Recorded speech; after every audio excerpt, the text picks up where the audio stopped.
dude. I don't know. Been, This day's been weird. it's been It's one been of weird. those. This fucking week's been weird. Yo. What's crack-a-lacking, all you lovely people? We appreciate y'all joining us for another lovely episode of the Logistics Lounge. We have CDLDU here in the house, some good friends of ours. They're going to talk about all the amazing things that they do. And we're going to have a lovely show as always. And in the news, we're going to do our second part about trucking companies. Yesterday, it was about selling it, and today is about buying it. So y'all sit back, pop a top, whatever the rest of it is, and enjoy the lounge.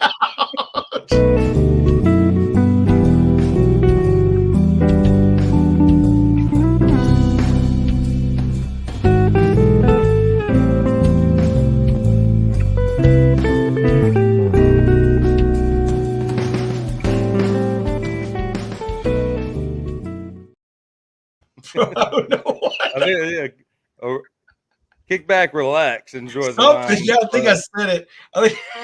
I think I said it wrong, bro. That's what it was. I was like, oh fuck, I have no idea what I'm saying. And the streak was going strong too, man. I mean, it was going strong, bro. It sure as fuck was, wasn't it? Yeah. Oh man. How you doing today, Mr. Hound? Dude, it's been a day. It's been a week, honestly. It's I don't know, something in the air. Just a little. It's like I'm living in Canada. A little like inch or two to the left or the right, whatever you want to call it. But we're surviving, man. It's a beautiful day. We're killing it. How's your day been? It's been our dude. Just trying to blah blah blah. Focusing on these two little projects that I got right now, man. I'm still doing with that trailer thing, man. I have some tire kickers, dude. I had like several people come through. Yeah, I got the trailer, blah, blah, blah, blah, blah. I was like, all right, cool. I just need to finish getting the rest of the details. And now I got the details and reach out to them, and it's fucking crickets.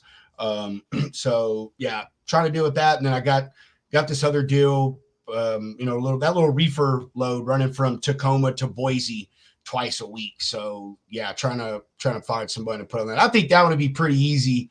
I could do a little more digging for you. It's just a PCT, man. Like we do our consolidation, so we pick up in that area and then go back down to Cali. But you shouldn't have too much of an issue. We might have some. No. It's gonna. I don't think it's gonna be that hard, man. And I already gave my customer pretty much truckload rate. You know what I mean? I was like, dude, like this lane, like it doesn't run high anyway. You know what I'm saying? So you're pretty much going to pay fucking truckload rate for this. And he was like, all right. He's like, yeah, that's not too bad, And he's like, I'd like lower. And I was like, yeah, well, it's probably actually going to be higher. But it's just is what it is. So, but again, I'm going to find the right person. This is a newer customer. Dude, one of those people, bro. I worked these folks for 8 months. They were a referral. Worked these folks for 8 months, and they're so price driven. And I saved 2 loads for them back to back that they booked with another broker for fucking cheap, and they failed it. And they came to me, and I said, hey man, this is what it's going to take. It's just exactly what I told you it was going to take. And I got them done, and now they're just, hey Rob, can you handle this? What's the rate? And they're not even beating me up on the rate no more, dude. So yeah, well, honestly, that makes me feel good because like I was telling old Mitchell earlier, man, it's like it seems just about every person I have a conversation with, it can go as great. What's up there, Fred? But it can go as great as any other fucking phone call, but it's always about the price. It's nuts. But having that lag time, like let them figure it out. Like, hey, here's my information. Let's stay in touch. Dude, coming back. The price is, man, and dude, just everyone says it all the time. I get it. Everybody wants to save money. If you're a business owner, you want to save money. That's understand. Whether you're a shipper, a trucker, or you operate a fucking yogurt stand, you know what I mean? Everybody wants to have their expenses as minimal as possible, So I get that. But, when just like with everything else in life, this is my saying, it doesn't matter what part of life it applies to everything. You get what you pay for. You know what I mean? You can't actually. You can't go and buy a fucking Yugo and then expect to have, the luxuriousness of a Mercedes. You know what I'm saying? I'll tell everybody that, dude. I'm like, I'll never be the cheapest. Yeah, But you'll get what you deserve. Like, you'll get the service you deserve that you pay for. And we're not out here gouging. Like, Yeah, If we I've need a even couple extra $100, like that's keeping your customer happy. You know, like it's mhm, keeping your business flowing. It's a I lot agree, more bro. than that. And I've got to the point, man, when when these customers come back to me, man, and ask me, oh, so and so's got whatever, and but I really want you to do it. In my mind, I'm like, oh, look at you trying to be a fucking broker. You know what I mean? Yeah. Yeah, look at you trying to be a broker. Hey, they're like, can you go lower? No, I can't. Well, it's only $50. I don't give a shit. That $50 may end up making the difference in the end. I'm not Yeah, going if I lower. could, I would, but it's I just hate that not when people, feasible. yeah, people say, when a customer says, "What's your rate?" and then I tell you, and they're like, "Oh, can you do, what so and so said?" No, I can't. This is what it's going to cost, and I don't like doing that shit to carriers either, bro. I'm If the I'm same like way. 20 I don't. bucks off, yeah, I'll match the rate for sure. But Yeah, that's it, bro. Hey, all there's day, Fred. sometimes when you come in and they're like, "Oh, you're like $500, $600 over this other person," I'm like, take Well, that and hey, run. Why are you even responding to me? You should be calling that guy. it's like, well, you know what? Hey, when you email me when that other motherfucker fails, I'm going to be $800 more. That's what I'm saying. Like, Yeah, that's what it's going to be. truck's been sitting. You could, yeah. You didn't take my price this time, man. When you call me back, I'm adding 20% to it, brother. That's just the way. That's happening right there, man. Two So, phones just. Oh, hey, hold on.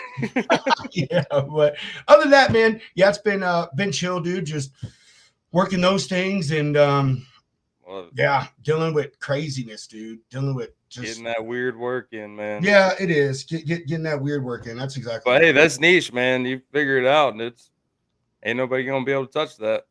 man. I really want to figure out that trailer thing. I'm going to. I wouldn't say I want to. I'm going to figure it out. Yeah, Just because I didn't realize that was such a super niche in that industry, and now that I've realized it, I'm like, fuck. If I can get the carriers together, I could capitalize on this shit. Like, I mean, yeah, dude. There's people especially that with have that equipment. yeah, Somebody's doing it, so you yeah, get a dude. nice collective. That could be a nice little honey hole Yeah, and for especially with everybody, driver especially and you and customer. yeah, Boom. yeah, and with me knowing, with me knowing Allie and her having the connection she has around my area with all these trailer manufacturers, man. You know what I mean? Like the Yeah, people I'm picking up from, like she knows the owner of that fucking company. So, yeah. so I mean, yeah, point is like, oh man, I get that stuff, brother. I'll be in a good little spot. So yeah, just broker shit, doing that and ripping off carriers, getting my Fred, I want to correct you, 60% rips now. All right. 50% that 40s for beginners, 50%, Before fuel, though. yeah, Before fuel. before fuel. That's right. And I get your fuel surcharge. You don't get that. You Yeah, have yeah. yeah. The carrier Shouldn't have doesn't said need, that. Shouldn't have said yeah, that. yeah, you don't need a fuel surcharge. Come on, give me a break here, man. All right. Administration fees. Yeah. Administration. No, all right. Let's go ahead, break into our sponsor break, get some news, and get these lovely gentlemen on, and let's have a wonderful, wonderful conversation. Gigo. I mean, again, they've been with us so long. I mean, really, what else? What else can you say? Gigo. Am I going to wherever? Somewhere up there. They're like,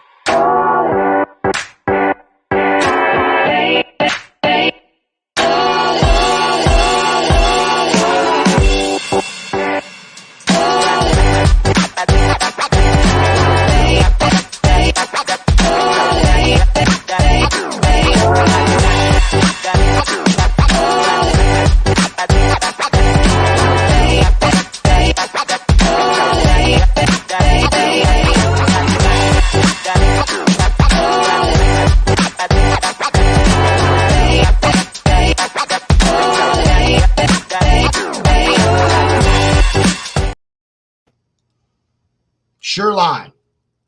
It's mighty fine. There's a new one. Mighty fine with Sureline.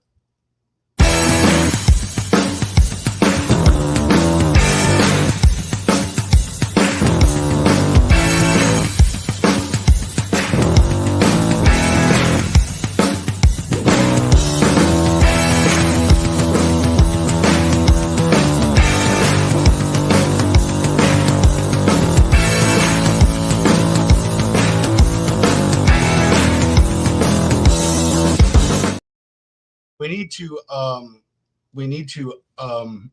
start copywriting all these taglines for Shoreline, and then go and sell them to Clint. I'm so here for it. Like, dude, just hire us as your marketing team, man. I know. I know that's If right. Clint was watching, I haven't seen him chime. Who's that? Oh, Narc. What's up, dog? Hey, I didn't know Fred was a tow truck driver. Dude, the X team. Don't be spreading rumors like that, Hunter. That's you. That's a troll account. I can see you typing right. I see you typing right now, bro. That's cameraman Joe. That's cameraman Joe over there across the street in his new apartment. No, man, he's out there slinging drinks. Oh yeah, dude. Hey, bro, you don't know Narc? No, is he the same guy from X? Yeah. Yeah. I mean, I don't. Hey, appreciate y'all coming over to the YouTube side. Go on and share that on X. All right, news and then yes.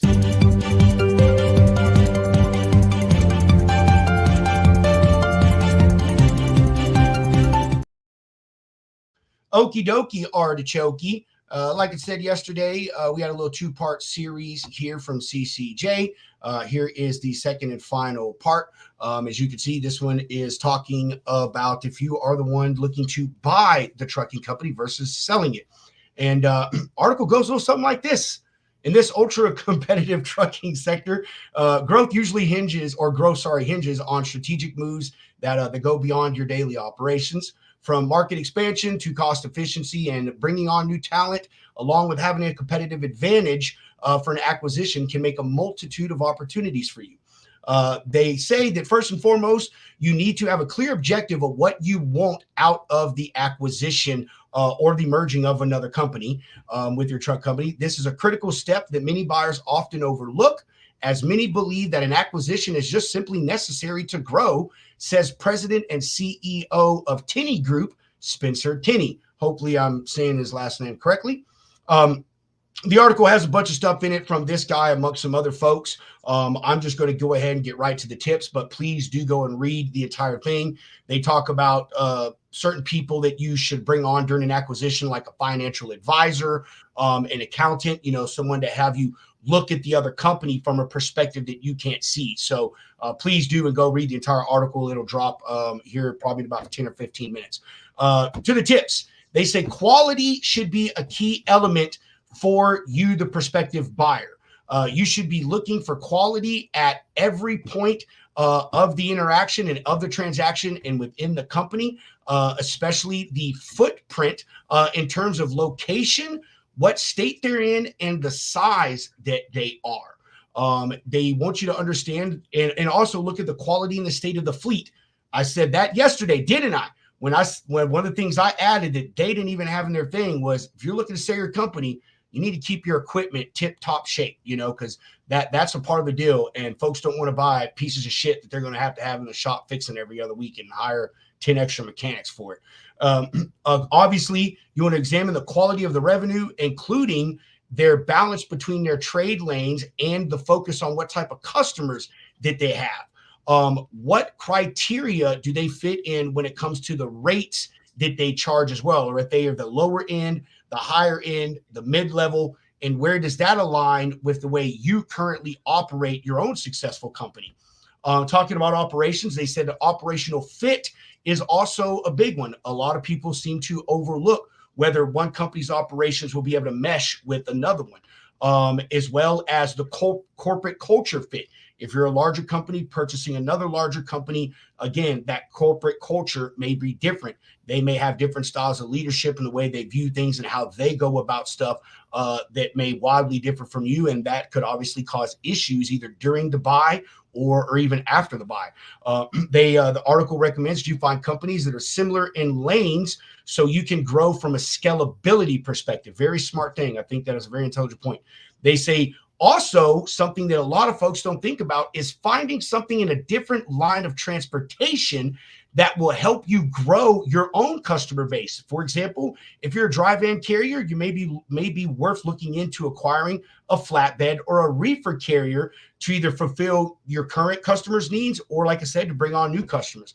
The final point that they made was to make sure you look closely for misaligned deals. You could be overpaying for or acquiring a company that doesn't offer any beneficial synergies post transaction.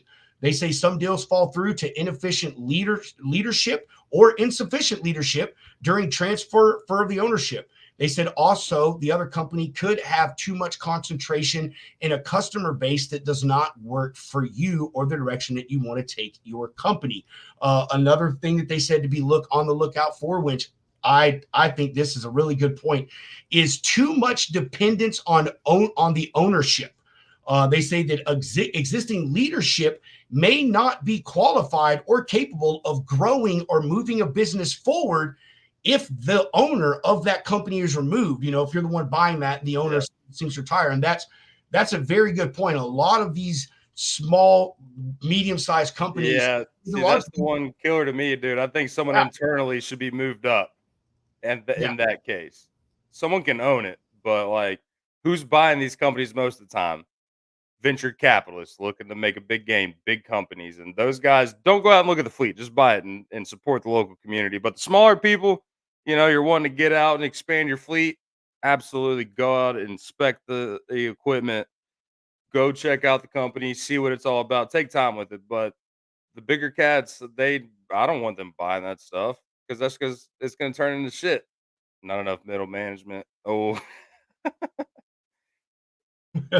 I mean, it's a good point, man. I mean, that ownership thing. There's a lot of, I can't think of any right now. I mean, I'll say it's cats that just have a bunch of money and they're like, oh, all right, here's a profitable thing that I've most likely, and I'm not saying every case, but never been into before, and they just come in here and buy it and expect it to run itself, or you don't know anything about trucking, like. Yes, yeah. That, and we could use Corey as an example. You know what I mean? Corey built up his tow truck business, did all these things. He did that. He knew where he wanted to go, the direction. He was on the ground, still working, still leading the team, so if someone came and bought out Corey's company and removed him from it, would that company still be able to be successful in operation without? I'd burn this hat right now. Yeah, I'd burn this hat. So it is. I think that's a very good thing, because a lot of owners, people think that owners of successful companies, even at the medium level, they're just removed from a lot of stuff, and it's quite the contrary. Yeah. A lot of these folks are there in the office every day,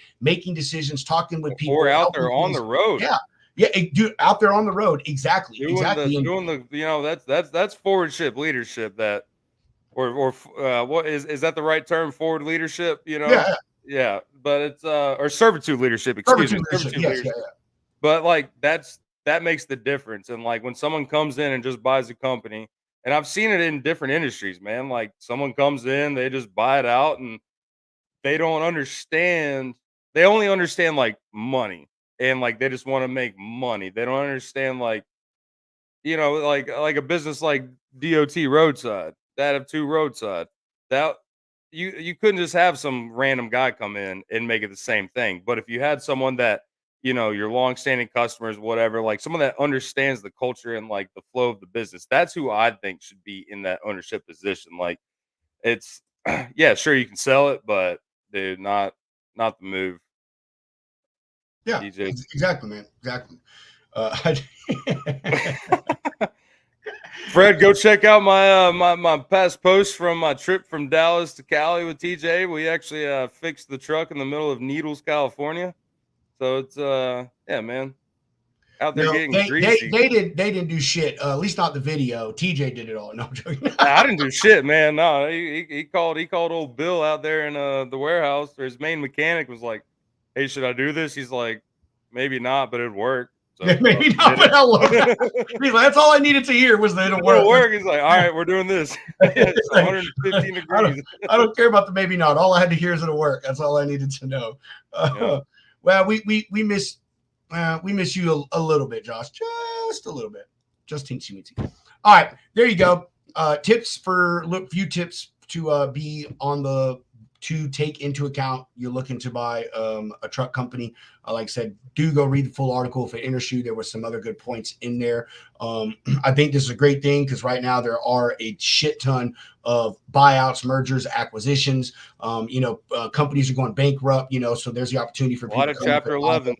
Yeah, yeah, exactly, man, exactly. So there's a lot of folks out there doing that. Even the smaller people, man. There's some of those folks with just 5, 6, 7, 10 trucks that are looking to buy someone that can't sustain the 2 or 3 trucks that they have. So yeah, go read that, and then like I said, also go and read the one about selling your truck company, because even if you don't want to sell, there was good tips in there, man. Things to think about, and that will make your company better. And even though those were things to make you look better for a prospective buyer, your customer is a buyer of your business too.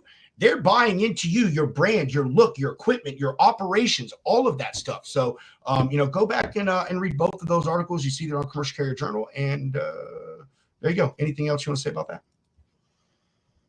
No, I think we've got her done. Yeah, Ready yeah. to talk to the boys about some serious shit, though. We are about to talk to boys about some serious shit.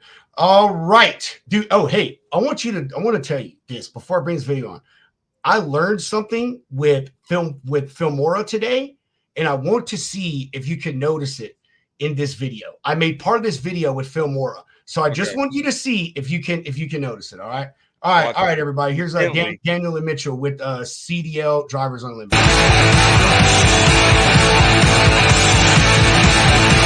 All my bones are dislocated. I just keep on wandering along. All right, so you learned how to put drivers on blast for speeding. That's all I got. Right. No, man. Did you not catch it? No, I saw it. Yeah. I seen it. Yeah, the logo flowing with the. Yeah. I mean, that one's not perfect. I watched the video. Like, you got to tweak it more, but I was under pressure. Yeah, I love it, finish dude. it. But awesome. Yeah, I've been trying to figure that out. Like, how the fuck do you do the tracking thing? And so I learned the simple way to do it. I just got to perfect it. So yeah, we'll talk about that more because I have some ideas. But what's up, fellas? Doing good. Coming from Waterloo, Iowa today. Oh yeah.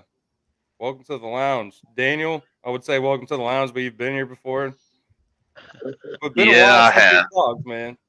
It has been. I just forgot how bad you guys started acting like TQL. All right, kick him out. Kick him out. All right, fucking it. You're done. Whoa.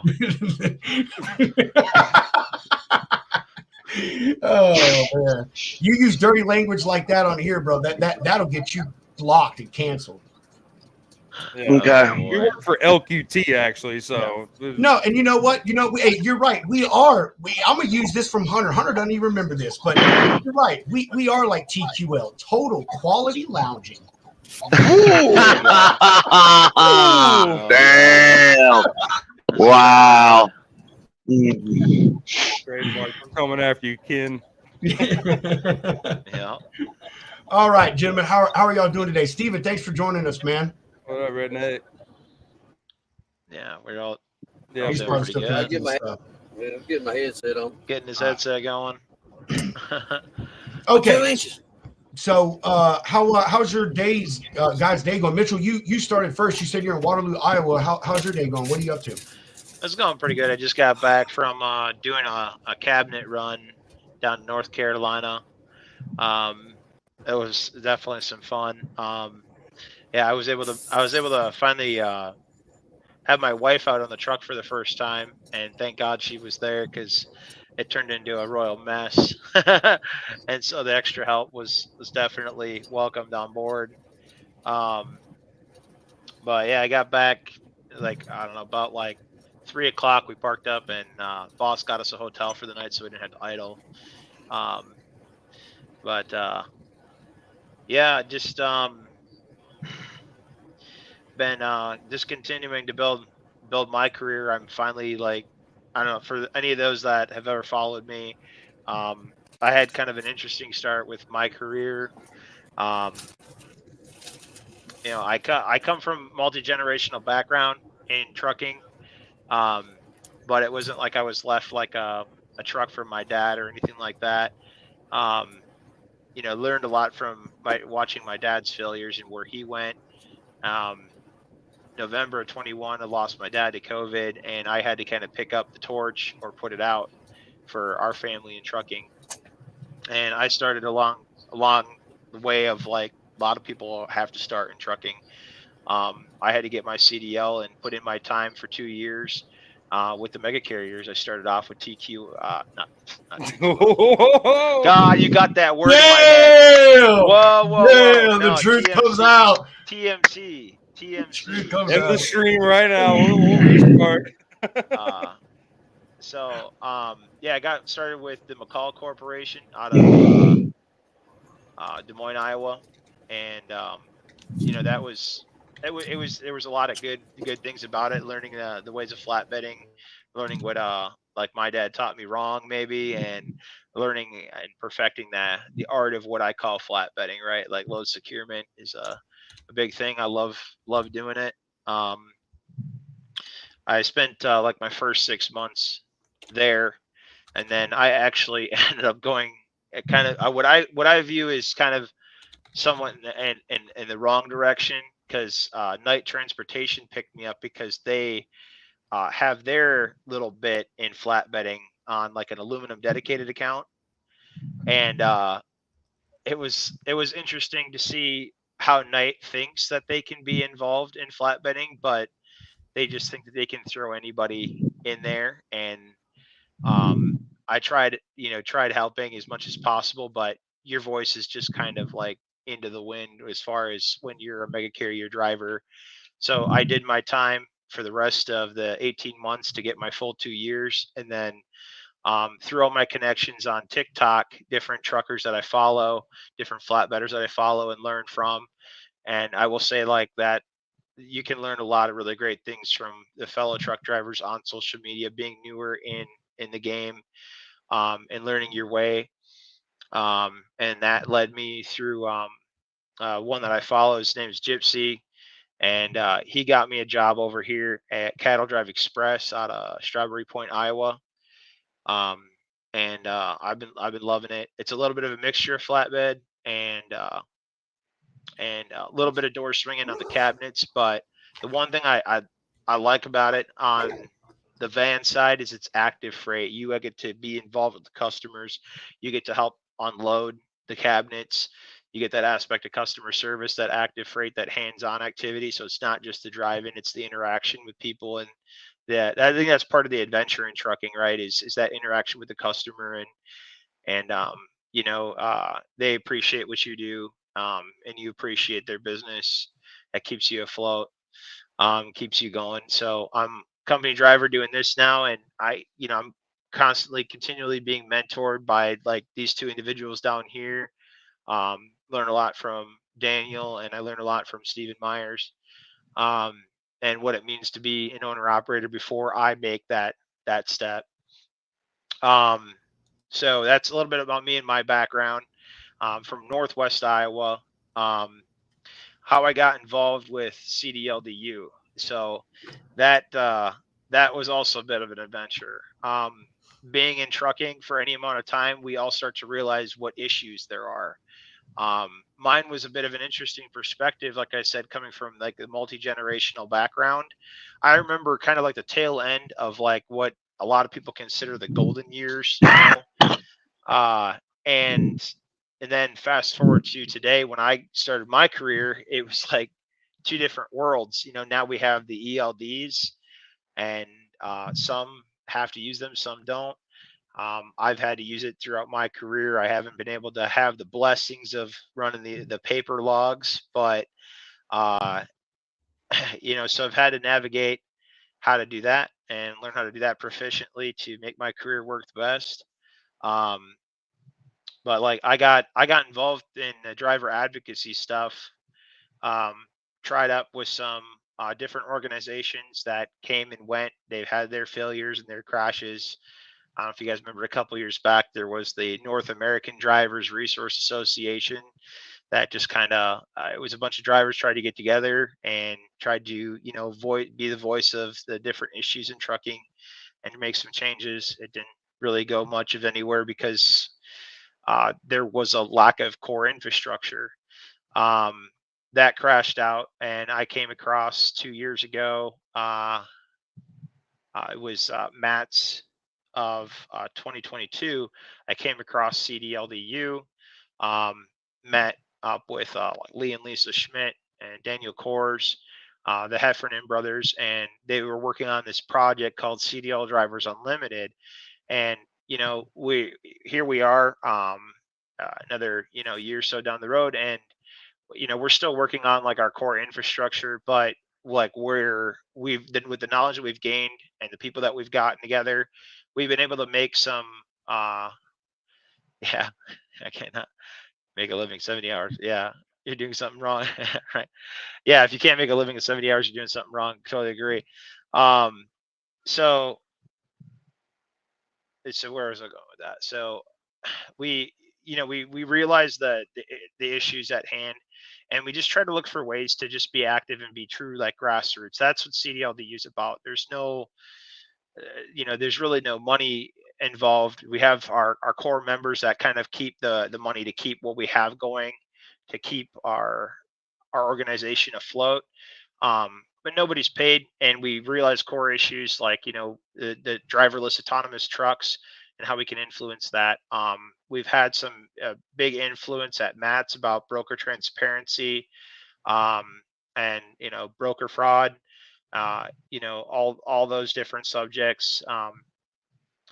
And we've had our subtle ways of influence. We were able to put on a big first time event in Iowa, and we're pretty proud. I'm pretty proud to be a part of that.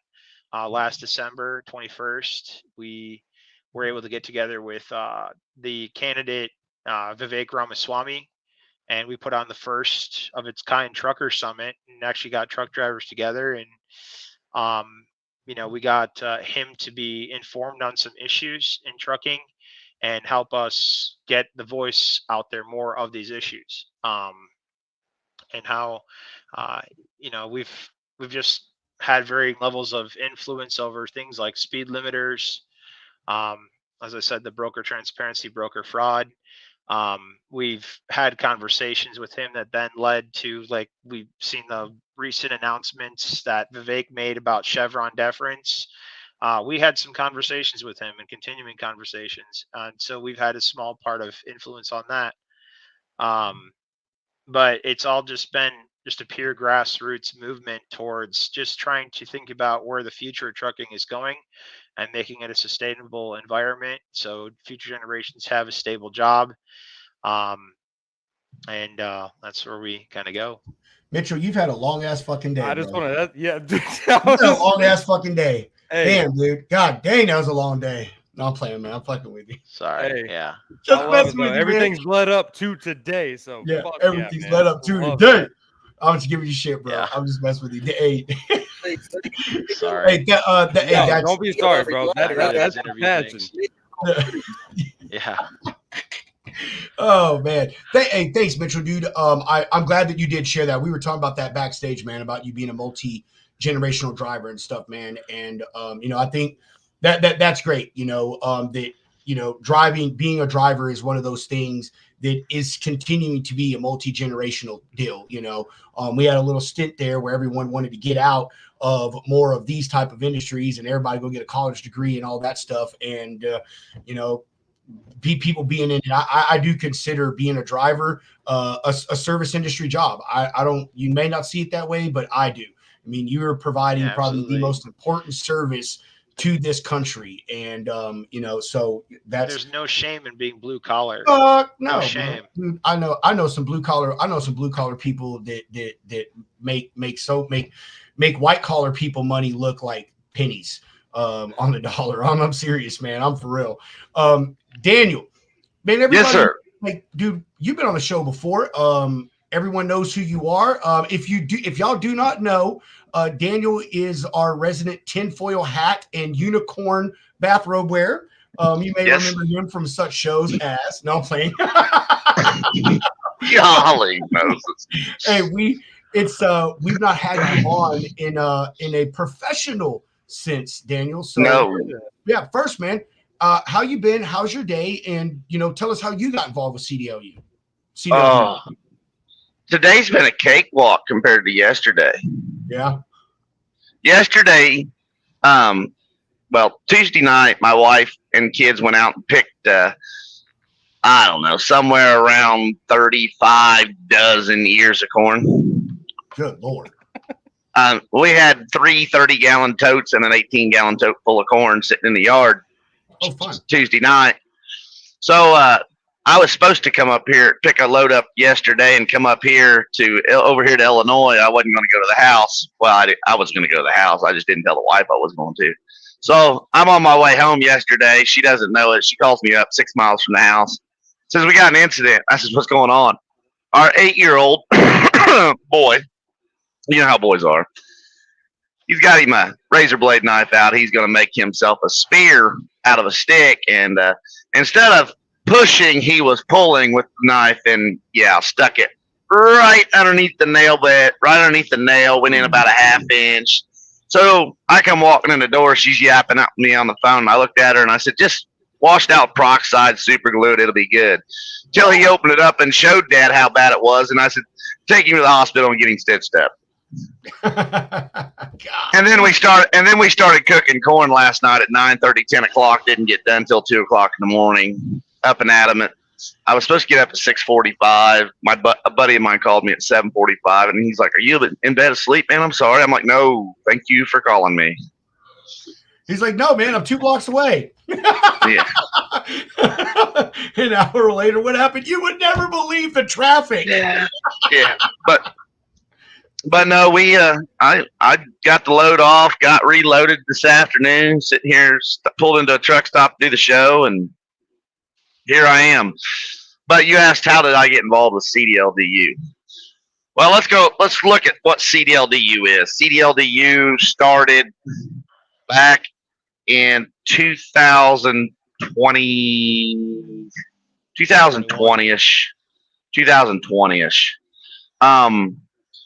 The Hefman brothers have relatives in the trucking industry. They personally are just businessmen, very successful businessmen, that they're up there in their retirement years, and they just wanted to do something that would help somebody, and they got tired of hearing their family members complain about some of the stuff going on in the trucking industry. They showed up at an event called 10-4 on DC with this idea called CDL Drivers Unlimited. And they sold it to a few of us drivers there, probably, I don't know, 6, 7, 8 of us. Of the ones they sold it to, I think me and Steve are the only ones still left from the original sale of the idea. And then we brought some other people in. That's where Lee and Lisa came in. We brought them in a little later and things like that, and talked to them about it. And they hooked onto it, hook, line, and sinker, and really got involved hard. I was busy with other stuff, running the business, trying to do other things. I wasn't able to get into it as deep in the beginning, but I still helped them here and there. And we built this thing into this organization called CDL Drivers Unlimited.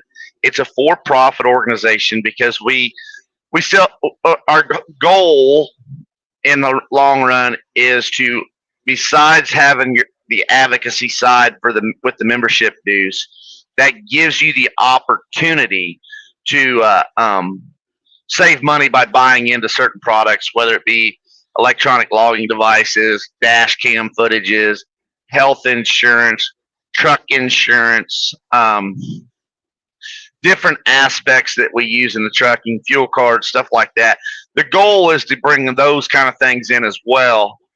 And that's why it had to be a for-profit organization, because we're offering those things in there. And most of the membership fees, a whole lot of the membership fees, if you join and become a paying member, goes on to the advocacy side of things.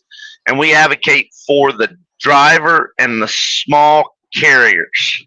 Yep. We try to mainly put our emphasis in 20 trucks or less, and we try to keep the limit at 100 trucks or less to be a member. That's what we're shooting for, is that 100 trucks or less, but mainly trying to be that 20 truck or less carrier and independent operators, and then any driver wants to join can join.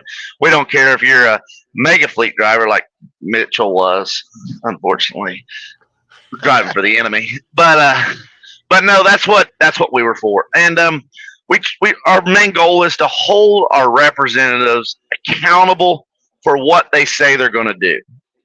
If we can get and go to them and give them not just problems, because they hear problems every day. We bring them solutions.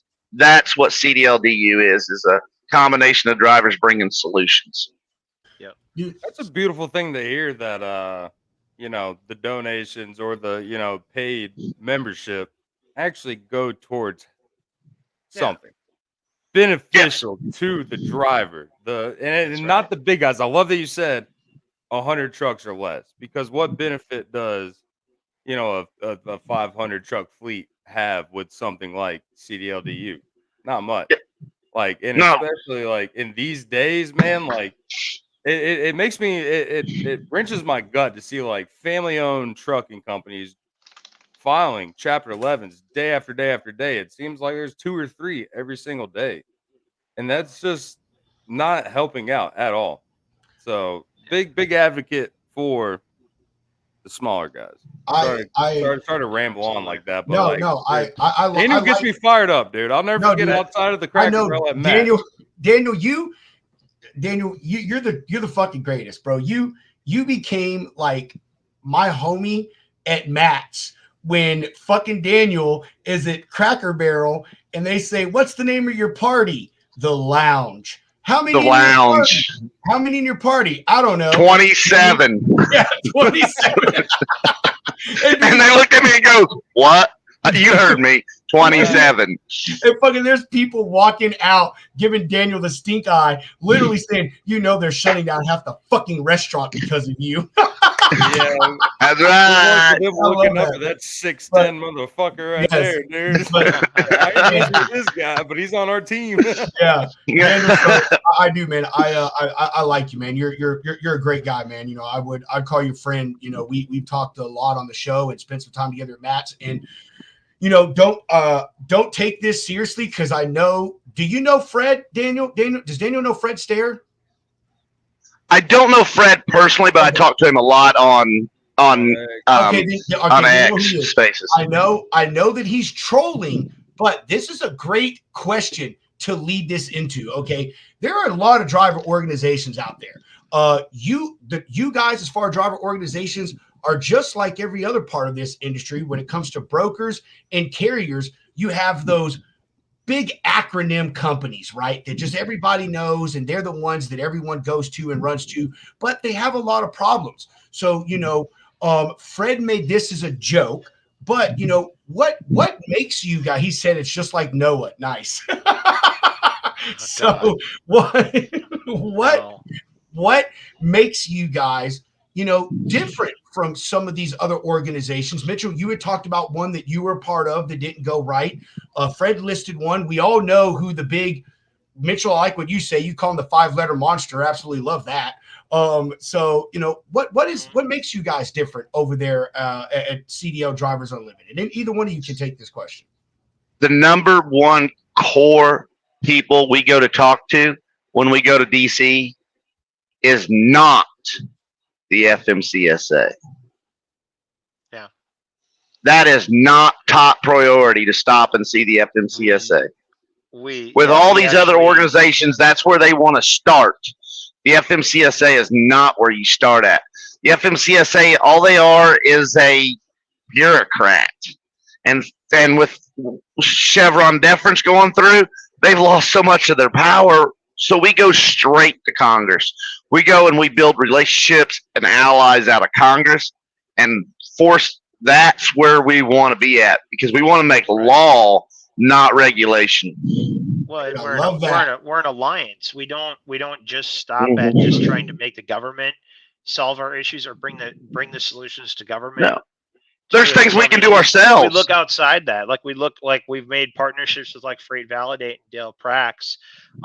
We've even bridged the gap on, where we can create like an alliance, against autonomous driverless trucks with the union. We're bridging the gap between things and trying to make it where we figure out where we can align ourselves together to form the alliances that bring the power to our initiatives. It's not just about, government lobbying and expecting them to solve the issue. It's about tackling what's the actual solutions. Like, Daniel mentioned earlier, like about like health insurance. We figured out the number one producer that is in the trucking atmosphere. Daniel? What were they called? They're the BMT, right? BMT. Benefits BMT. management, and they have like a vast experience in helping out trucking companies, regardless of size, figuring out competitive rates for health insurance and benefits packages for companies all the way down to one. Daniel's a company of one, and he's got, I mean, rock bottom coverage for his family. Um, and I was even told, like, so yeah, I came from, like Daniel said, the enemy, right? Mega carriers. I kind of infiltrated, and I've had my subtle dips at them. But I was told, like, I can leave them, and when I'm ready, whatever, with my new carrier, I'm settled in. And if I want to have a competitive one at the same rate, close to the same rate, I can have the benefits of like what a mega carrier would offer to their employees at that rate.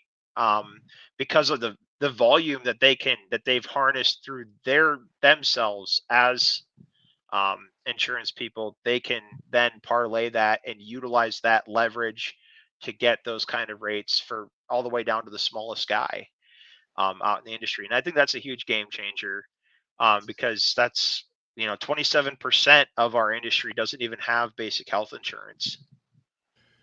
I'll tell you, man, when I was a driver, and I just want to say, y'all motherfuckers can hit on these mega carriers all y'all want. I don't know. Make sure you have a reason, but I worked for Knight too. I was one of the first drivers when Knight Refrigerated became a thing. I've told this on the show before.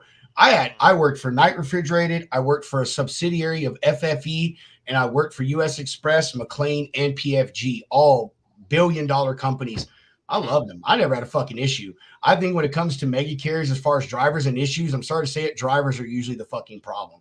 I never had an issue. I made more money than almost most drivers I knew. Always was home on time. So I don't know where the hate comes with that. But I will say this with the insurance, I still couldn't afford it until I got with PFG and McLean, because I was just making such ridiculous fucking money that the insurance was just nothing for me to pay. But even the mega carrier Knight, I couldn't afford their insurance. US Express, I couldn't afford their insurance. Yeah. FFE, I couldn't afford their insurance. Again, these are billion-dollar companies, but yet they can't offer me, the person that literally keeps their company in business.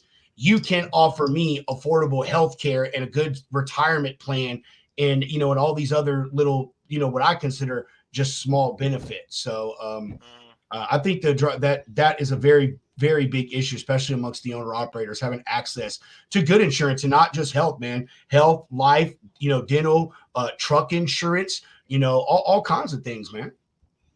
Yeah. Well, it's just like me.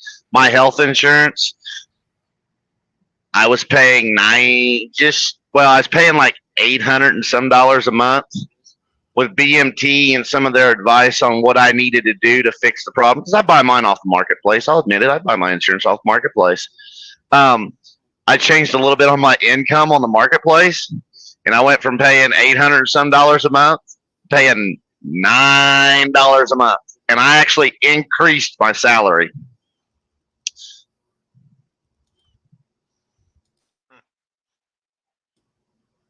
Damn, did everybody go right there? Do what? So I said, everybody freeze there? Like, that was just a moment of awkward silence. Yeah, my computer's fucking up, man. I went from $800 a month to $9 a month, and I actually increased my salary to actually get my insurance to come down. That's absolutely crazy, man. That's nuts. I mean, that's a really, really big thing that y'all do just in that sense. And I like the way that you differentiated y'all selves in what you said, Daniel, about, you guys go to the lawmakers. That's a very valid point. And I think probably the most important one, because it is everybody, all these organizations or all these people, they want to go to the FMCSA. The FMCSA can't do shit. We literally had an article last week that we did in the news from Freightways where they went crying to Congress saying that they can't make actual laws. They can only do regulations, and they can't even enforce the regulations that are out there because they don't have the certain powers. So I mean, even they know that they're worthless. What are they going to do for you? And I've said it a million times, FMCSA has zero reason to fix any of this shit. None. Because as soon as they stop with the double brokers and allowing just anyone in this industry, all of that revenue goes down. So, they have no reason to do it. The folks in Congress and in Senate stuff that are making the laws, putting those through, that people can be criminally punished or civilly punished. I love that, man. That is a huge difference and a very large factor in actually making change happen. And y'all actually see on y'all's website, y'all had a meeting with, obviously a lot of people, but one of the people y'all had with was Ted Cruz. He is a very large proponent of the trucking industry. Yes. Yeah, he's he's definitely one of the key players, and a lot of it is that it's not just about like, contacting any representatives in Congress. It's about targeting the ones that are in specific transportation committees, small business committees, entrepreneurship committees. You got to target the exact right ones that have the influence and sway over the other ones to get the votes to go through. That's a key proponent. Because the way it works is you go talk to the big guy, or the big lady, whichever one that runs the show, and you throw your stuff at them and their aide. If they're too busy to sit down and write it all up and really look into it, they know how busy the other offices are. And if one of them's lacking a little bit that's on that committee, here, look into that. Get a hold of these guys. I told them to get a hold of you. They're going to contact you. Listen to them. Go through that. I like what they were saying. See what we can do. And another congressman will write that up, or congresswoman will write that up, throw it out there. They get all the glory because they actually wrote something when somebody that's got more seniority and experience actually told them, take care of that for us and get something out here. That happens all the time. Yeah. All over the place. Yeah, it does. You're right. I know about the glory than the actual getting it done. Like it's across the board. We were talking about pre-show with the FMCSA going to the Congress and saying, "Hey, we don't have enough data to really figure out this fraud thing." That's one small piece of the entire puzzle. But dude, you're a government fucking agency. Do something. You got guys like Dale Prax out here, like you guys, advocating. It's out there. It is public fucking knowledge. When you got 8675309 as one of the most common phone numbers for new MC numbers, how do you look past that? How do you look I don't know. It blows me away. They don't care. They don't care. All they look at it is a $300 bill coming into their office every time a new authority is filed. $300, cha-ching. $300, cha-ching. Not just that, brother. You go with everything else, all the IFTA stuff that they get from it. You know what I mean? Yeah, the states get part of it, but the federal government gets the majority of it. It is. I've said that so many times. Yeah, but where's our fucking tax money going? Shouldn't that be some tax dollar shit, dude? No. $300 for an MC number that is in a building in Wyoming that has 300 other companies. Yeah, you can go on Google Maps and see it's a rundown fucking car wash. Get the hell out of here. That's just disgusting to me. It's disgusting, and it's fucking up everything. Because this industry has enough problems on its own. There's truck problems, there's shipper receiver problems. But the fact that we're having to worry about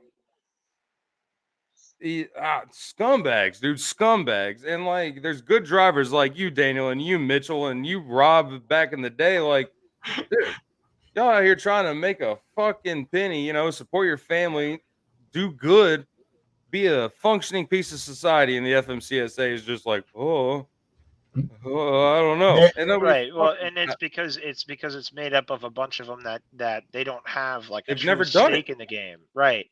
Versus those that should have that kind of stewardship should have some skin in the game, and that's I think it's what we all inevitably hope to see. You got to look at I took up a perspective of looking at how does the accountability work of some of the largest stakeholders in transportation, right? So your mega carriers. I think the shade gets thrown on them because, yeah, they're obviously greatly successful, but look at how they have, like, they organized into like the ATA, and they developed their way of influence, and which has protected some of their growth and all that. But how has the small guys done the same? How have they mirrored that?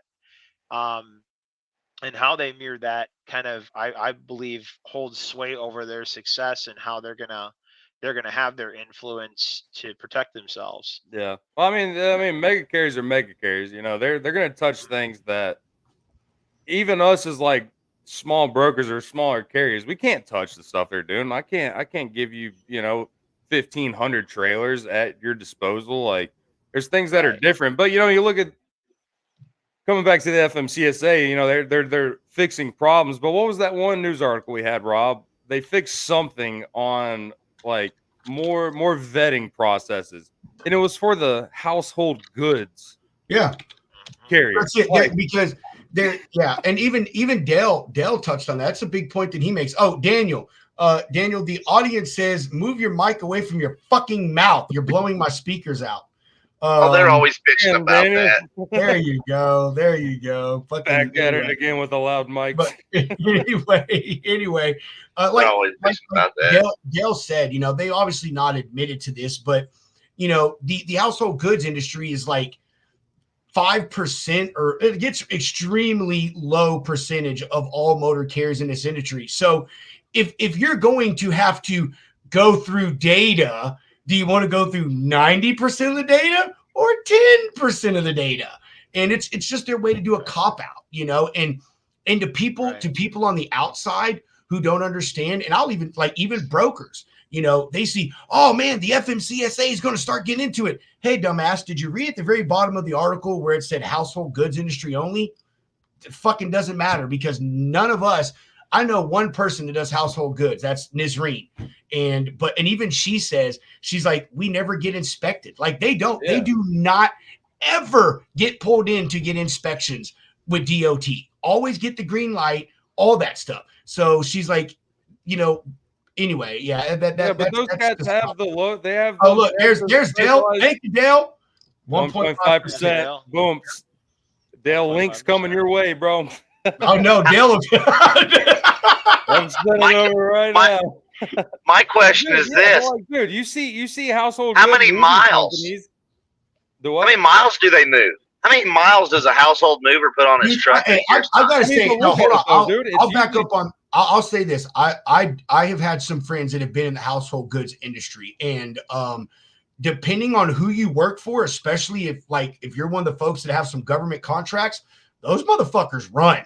Like run. Like with the guy. Yeah, dude, that is huge for the military, man. I try to get in that with drayage, like, because there are companies that will pack up an entire household to move it, from freaking Arkansas, Mississippi, wherever, and move it overseas. But like, dude, moving companies, man, the difference. Like, their trailer, it has the side doors, it's low, it's got the smaller tires, like, and it's two guys that have been out there moving an entire fucking house all day. Like, there's not many questions to ask. Like, it's 1.5%.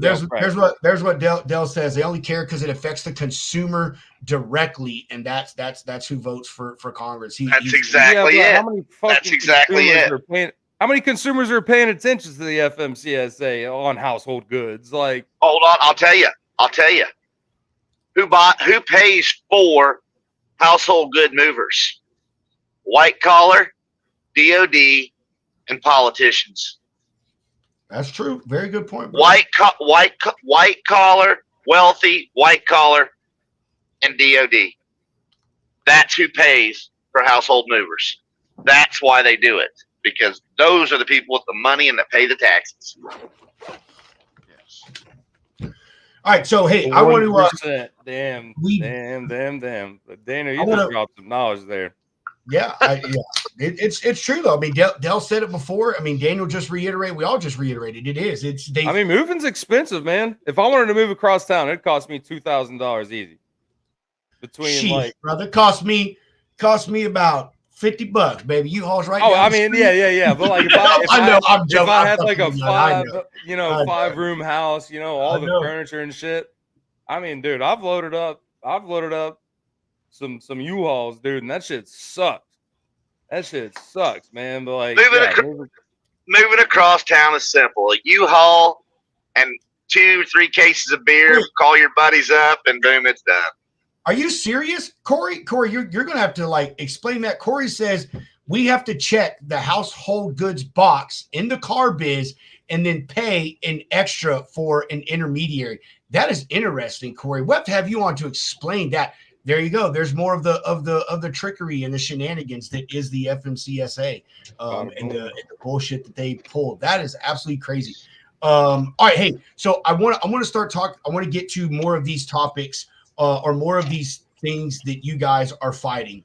Let's move on to broker transparency. I fucking love this one. And I want to know, because there are some organizations out there fighting for this, and each one has a different reason of why they feel that it's important, but what is it important for you guys to make that one of the things that, is a priority in your organization? For broker transparency, because it's one of the regulations that is designed to protect and keep everything honest. 371.3 was put in place for a reason, and a lot of the things that go into the lack of broker transparency are coercing carriers into waiving their rights underneath 371.3. Coercion underneath United States Code 14906 is a huge finable offense, and nothing's being done to enforce it when it's being broken or being pressured upon to a carrier just for them to get work. That was made quite apparent by Lee and Lisa at Matt's 2023 in the FMCSA brokering listening session, and I think that started a huge fire. Yeah. Daniel, do you have something you want to say, brother? Broker transparency is important when gouging is taking place. Yeah. When it's just straight up blatant, you can see it gouging crap. That's where broker transparency comes into place with more or less price fixing or price hiking, price gouging, that kind of stuff. Otherwise, broker transparency comes down to this. It's simple. Carrier education on lanes, what it costs to run a business and what lanes should pay and what you can get out of the lane. That education right there solves a lot of the broker transparency issues. Is just education of how to run your business in those lanes. But when it comes to, the only big reason that we look at broker transparency, in my opinion, is the price gouging. And then, of course, if there is an issue with fraud, double brokering, that kind of stuff. Otherwise, broker transparency, you can fix 99% of it with education. Yeah, and I'll chime in here. Fred, let me think about pulling you in for a minute. I know you love that. I brought this specifically up. Dude, yeah. Spot's about to get stirred. I brought this up for fucking Fred. Actually, I brought it up for me too because I laugh at it personally. Not in like a bad sense. Only in a way, but I look at it like this. I agree. I agree with Mitchell. Mitchell, I am all for if a broker is trying to, if in the rate con or the broker carrier agreement, I should say, they say, hey, you're waiving your right to be able to come to me and get the broker transparency or to get the rate con and all that, whatever. I agree with you on that. And that's in any sense. I do not believe in anyone that puts anything in any contract, whether you're booking a load or buying a fucking car, where it says you are waiving a right that was passed into law. Huge that, flag. I'm for that. Here's my thing with broker transparency is that, I don't have that in my thing, but you know how many people come to my company and ask me for a rate con? Fucking zero. None. Not at all. And it's not in my broker carrier agreement nowhere. I don't get it at all. And so to me, it's like everyone knows it's out there, but no one's doing it. And me personally, I don't give a shit. come to me and get my rate con, because I mean, I've said this before. Here's why carriers do this, and you guys can tell me I'm wrong, and this is my opinion. I believe in it because I wouldn't say every, a lot of carriers out there think that all brokers are making 40 and 50 and 60% margins, and I've got a fleet of fucking G-Wagons and a yacht parked out in my driveway, and I'm doing everything in my power every day to fuck you just so I can benefit. And I've put this out there so many times. My margin last year, my average margin across the entire year was 13%. Even right now, I think my margin is at 12% for the year. I average around 11. So I'm one of those brokers. I want you to come to me just so I can fucking laugh at you when you accuse me of gouging you, and I can show you, dude, I'm not making that money. Also, here's another thing, and like Fred said, like, what does this solve? Because the only thing that I really see this doing is, and again, guys, I love drivers. I was driving for 10 and a half years, but I'm also a broker. So I like to pull the line. I see things on both sides here, and I think right down the middle. To me, the way that this works is that all the carriers want to do is, oh, well, that broker gave me the load for 1,300, but they made 16. So next time when I come to them load, I'm going to tell them I want 1,595 just so I can kick the broker out of the thing. And y'all may disagree with it, but a lot of carriers have said that's exactly what I'm going to fucking do. Well, so, I mean, in that sense, we're talking about making the industry fair. Where's the fairness? And I'll even bring up Corey's comment. Where's the carrier transparency when they were gouging everybody during COVID? Nobody was asking you what your operating costs were and all of these things. So, and again, this is me arguing you guys. This is me pulling down the middle so we can have good conversation. So I'm for it. Personally, I don't care. Send me an email. I'll send you. It doesn't matter to me. I like where you're going with like that side of it, because I mean, what happened during COVID really proved a lot, and then especially after COVID when the rates tanked, it proved who truly knows how to run a business and who doesn't. Because anybody can run a business when you're like averaging $5-6 a mile, but who can keep their business afloat when things get down to that $1.50 to $2 a mile range? Who has a sustaining effort, right? Nobody can, right? Okay. You're barely staying afloat at that point. You're not. So I think that proves a good point in that the fact that there was a lot of carrier gouging going on. And I think a lot of that was just, there was so much of an influx of these new companies coming in, these new carriers coming in, brand new drivers, everything culminated to that. And so I think it's definitely a good point to bring that up, because a lot of what does point to, like what Daniel said earlier, it's all about education, right? Knowing what you're getting into.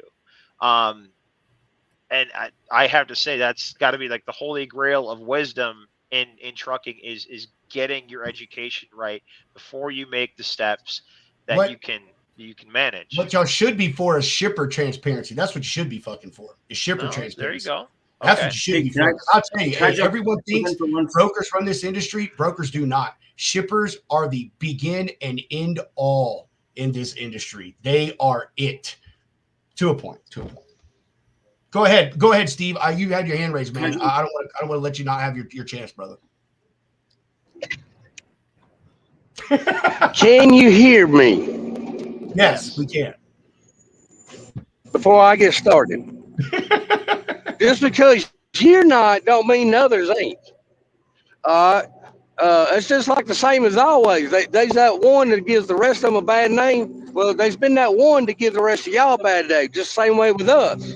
Now, as far as the transparency with the 371 thing, all that is, you can't tell it until after you deliver it. Well, it gives us an option of negotiating maybe the next go around or what have you. That's free market capitalism right there. Everybody wants to try to the best deal or what have you. We can only operate these things at a certain point. And another thing is this. Drivers, we have cut our own throats with one word. Let me tell you something. There is no such thing as a backhaul, because freight is freight. I don't give a damn what it is. I agree with that, Stephen. I do agree with that. 1,000%. Yeah. Now, as far as carriers, there's a bit feedback carriers. There's a feedback broker. I want to say, Dale, And there ain't nobody on this earth could.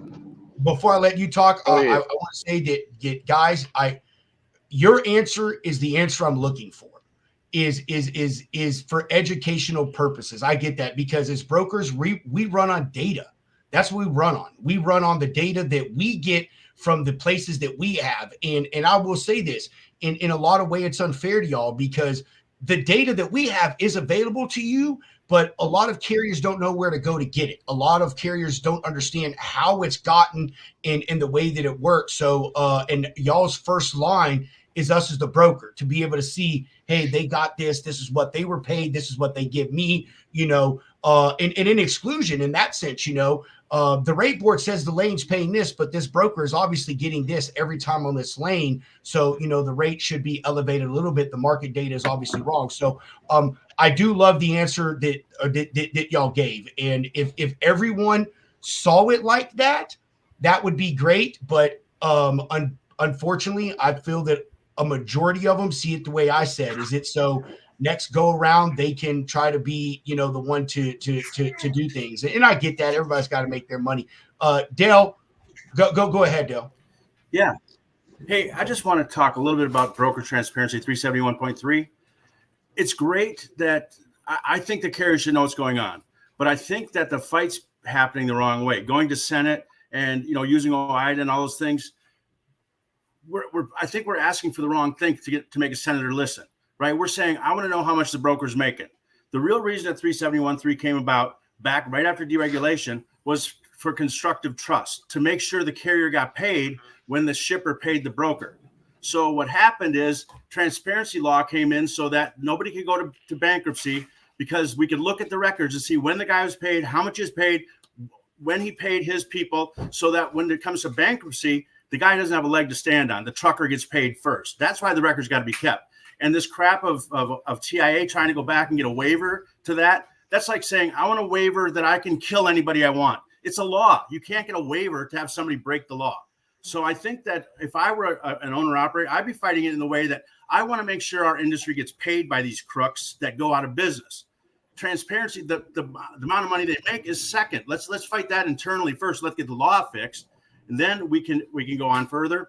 But I think that the other thing that maybe some owner-operators don't understand, for a broker to make their money, there could be some things going on that the carrier didn't know about. Maybe the broker was an idiot and he sent the wrong truck in 3 times, had to pay 2 other carriers' truck order not used, so his bill went to $2,000. His bill actually for paying you is the rate he's paying you, but so it looked like he made a lot more money because he charged for a truck order not used for the other 2. Or he had to go over there and help them pack the pallet. There's some work that maybe the broker did that the carrier wasn't involved in. So I think that the transparency law has to include the other fees that went into it. Just like if you look at a real estate agent, they have fees. That's why they have a brokerage fee, and it's transparent. Not to see how much margin they're making. We know they make 6%, but we see that. But the real reason is everybody gets paid, just like a lawyer. A lawyer is like a broker. You don't do any work for them unless you know how much they're charging you. And the last point I want to make is that we're the only industry where our customer writes our agreement. I can't go to Cellular One or to Verizon and say, I'm going to only give you $15 for, my package. That's what we're asking brokers to do to carriers. Carriers are the bank. You're lending money to these guys. You should make the rules. And when the market gets back up, I hope you do. Hey, I just want to touch on that, and Dale, and say, that I love the point that you made about, the extra stuff. And, I actually said this in the beginning of the show before anyone came on. I've got this customer trying to move these trailers. I'm working, I don't know, I think I'm on day 4 trying to find all these carriers and put all of this together. I'm doing all the routing. I've done all the dimensions, everything for this guy. And so whenever I find my carrier, all you got to do is go pick up the fucking trailer. And, so at that point, I'm going to have 7, 10, 2 weeks into making all of this work, but I'm expected to only make $100 or $200 off that load.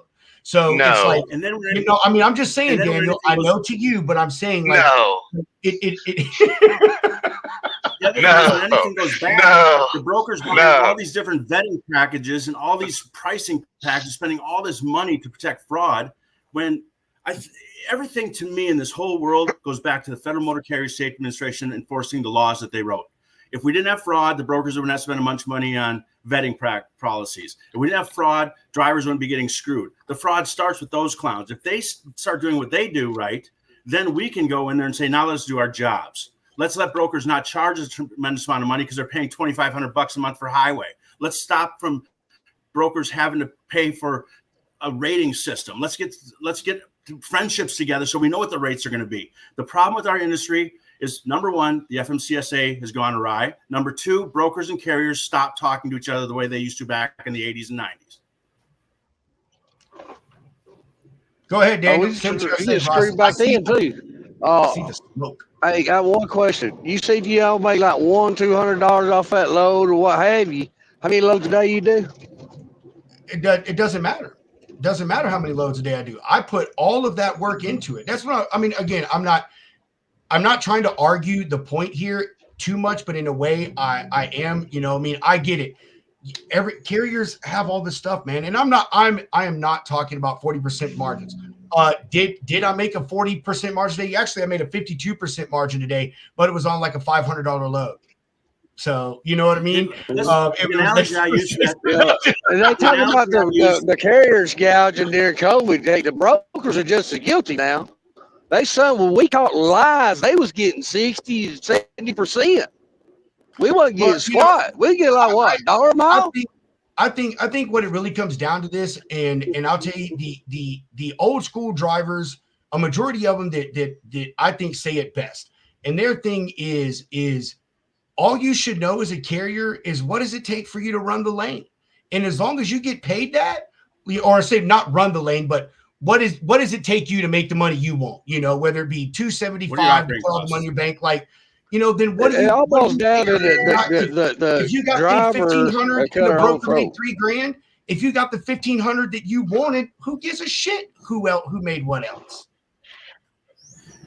I'd like to just step in about the analogy about, well, you can move 20 loads a day, so you're going to make $20,000 or whatever that. As hard as you want to hustle, right? So let's say that same a real estate broker is in the same market. If she sells 15 houses a day, should she have to go back to all those people that she sold the houses to and said, since I made a bunch of money, I'm going to lower your rates down? The house is still the same. The house is still the value. So your value for taking a lane is the value of the lane. If you're happy with it at the outset and nothing changed at the end, then everybody should be happy. It shouldn't matter that realtor stole 15 more houses. That's just my opinion. I may be being happy with it. We happy with none of it because we get screwed all the way around. I will say the prices of everything have tripled. Parts, diesel, you name it, tires. Hey, I want to say, let me tell you something. I watched the diesel prices, and let me say that shit is lower than it's been in a long fucking time. I watched the diesel prices because I do fuel surcharges. Not saying it's still affordable, because I remember when diesel actually used to be cheaper than gas. That's how fucking old I am. My first car driving diesel price was what? $1.15 a mile. Yeah, I'll say this to end my thing on it. Here's the way that I look at things as a broker. I know that right now they say the national average, to run a truck in this country is around $2.20 a mile. I do my utmost to be at or above that. And I know, hold on, Steve, I know that may be at cost, but I do what I can, because even though I was never an owner operator, I was a driver. And I know what my little cent per mile meant to me. You know what I mean? Like whether I made 36 cents per mile at one company and 40 cents per mile at another, that was a big fucking difference. Even pennies on the dollar made a huge difference in my paycheck. So I do what I can. And again, I'm just sitting here arguing for argument's sake, just to, fucking get stuff out of people. Who comes up with the rate lanes? Of this is what the average rate is for this lane. Exactly. Who comes up with that? I want to know. I can tell you exactly how it works, because we know someone that Lane Runner is like, I know how their stuff works, and the way they do it is the way a lot of the other places do it, even though they do it differently, because they use data from trusted people that they trust, smaller companies.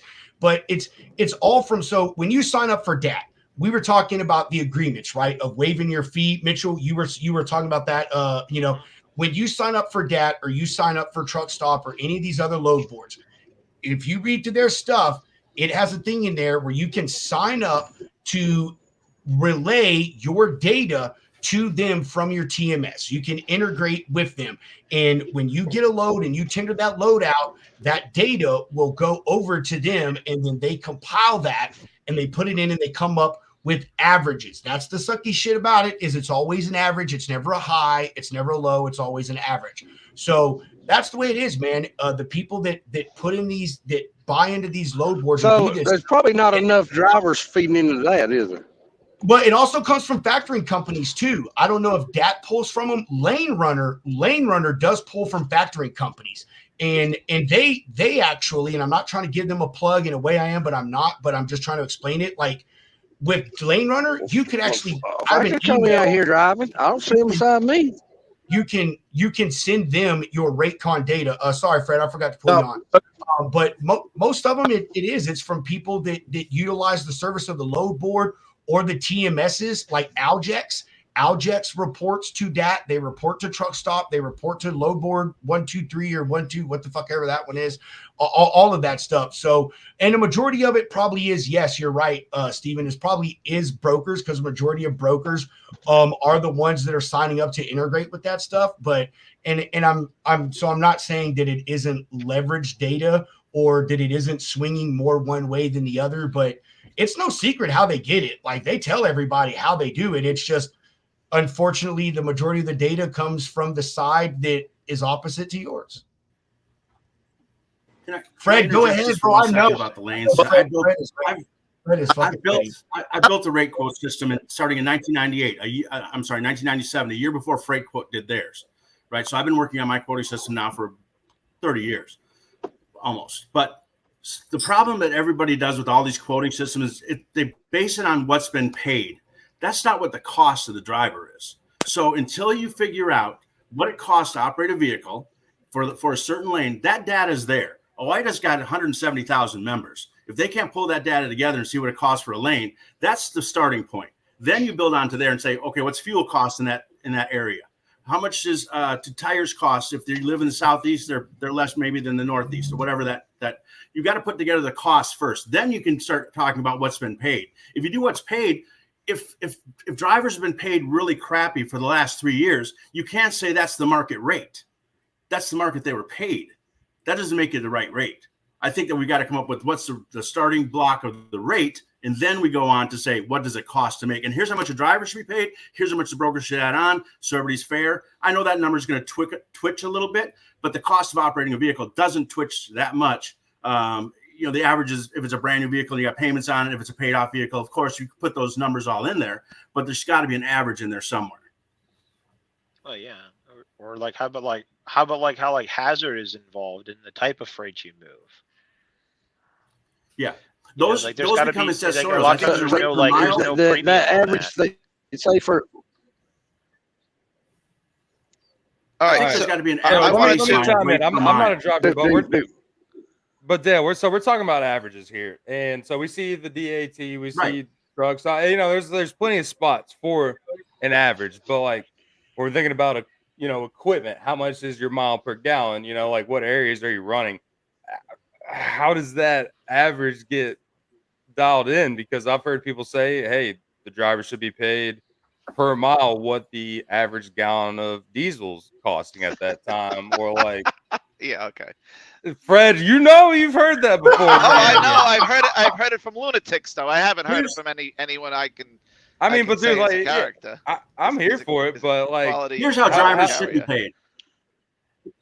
Here's how drivers should be paid. They should be paid by the hour, so they don't get screwed out of detention. Salary. From the time they check in their ELD to the time they get off, they should be paid by the hour, and that's how the whole thing should be fixed. If your warehouse guy comes in and you keep him around for 2 hours extra at the end of the day, he wants to get paid. You get screwed. So everybody that drives a truck, I don't care if you're transportation, from the day your ELD, from the minute your ELD goes on, you're on the clock. If they want to keep you around for 6 hours, personally, I blame lumpers. That's just mine. All right, hey Dale, I agree with you partially. I agree that now we're talking about driver employees, right? We're not talking about owner operators, right? Is that what you're talking about? Well, Right, even right. like owner operators, like Okay. in the like Yeah. dump Well, truck even scene, on like some dump Alright, owner trucks so get operators, paid by the hour. in Canada, they get paid by the hour. we can't all talk at once, right? Right. Right, guys. So all right, so I agree with you to a point. So if I would rather see a hybrid model where, because like if I'm going to employ somebody, all their time should matter. Okay, me as a responsible business owner should rate my freight where that time is allotted. So if I'm giving 2 hours free, doesn't mean my driver should sit there for 2 hours free. So my driver will be paid by the time they hit the gate to the time they leave the gate. Okay, so I believe that firmly that a driver employee should be paid for his time, whether you pay him by the mile to get from point A to point B, and then you pay him by the hour when he's there, or if you want to give him a flat hourly rate. That is completely whatever your business model can allow you to do.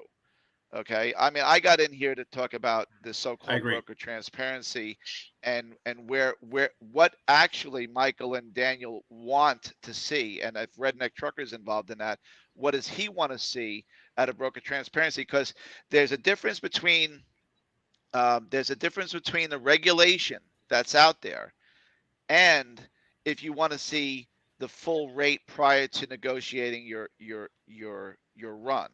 Okay, Right. I think I would, if you have a problem with a broker, if something's problematic and you want to go 2 or 3 days, whatever the regulation states, because I don't even read any regulation. I'd rather ask for forgiveness than permission. So I just do my own thing and I just let the chips fall where they may.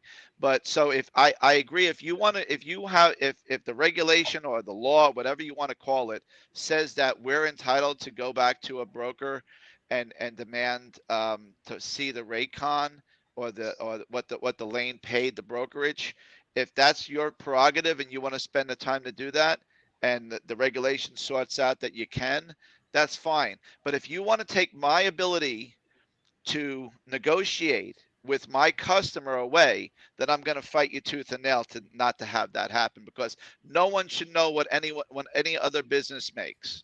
Period. End of story. No one knows what my costs are. My costs might be higher or lower than anyone else's cost. No one knows my cost and what my profit margin is. And I don't want to know anyone else's profit margin with people I do business with.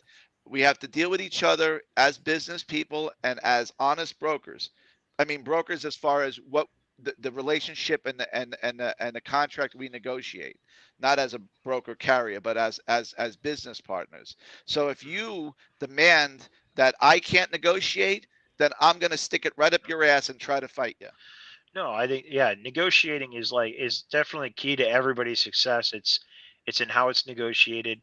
I think like what Dale Prax said earlier, the term um, uh, constructive trust, right?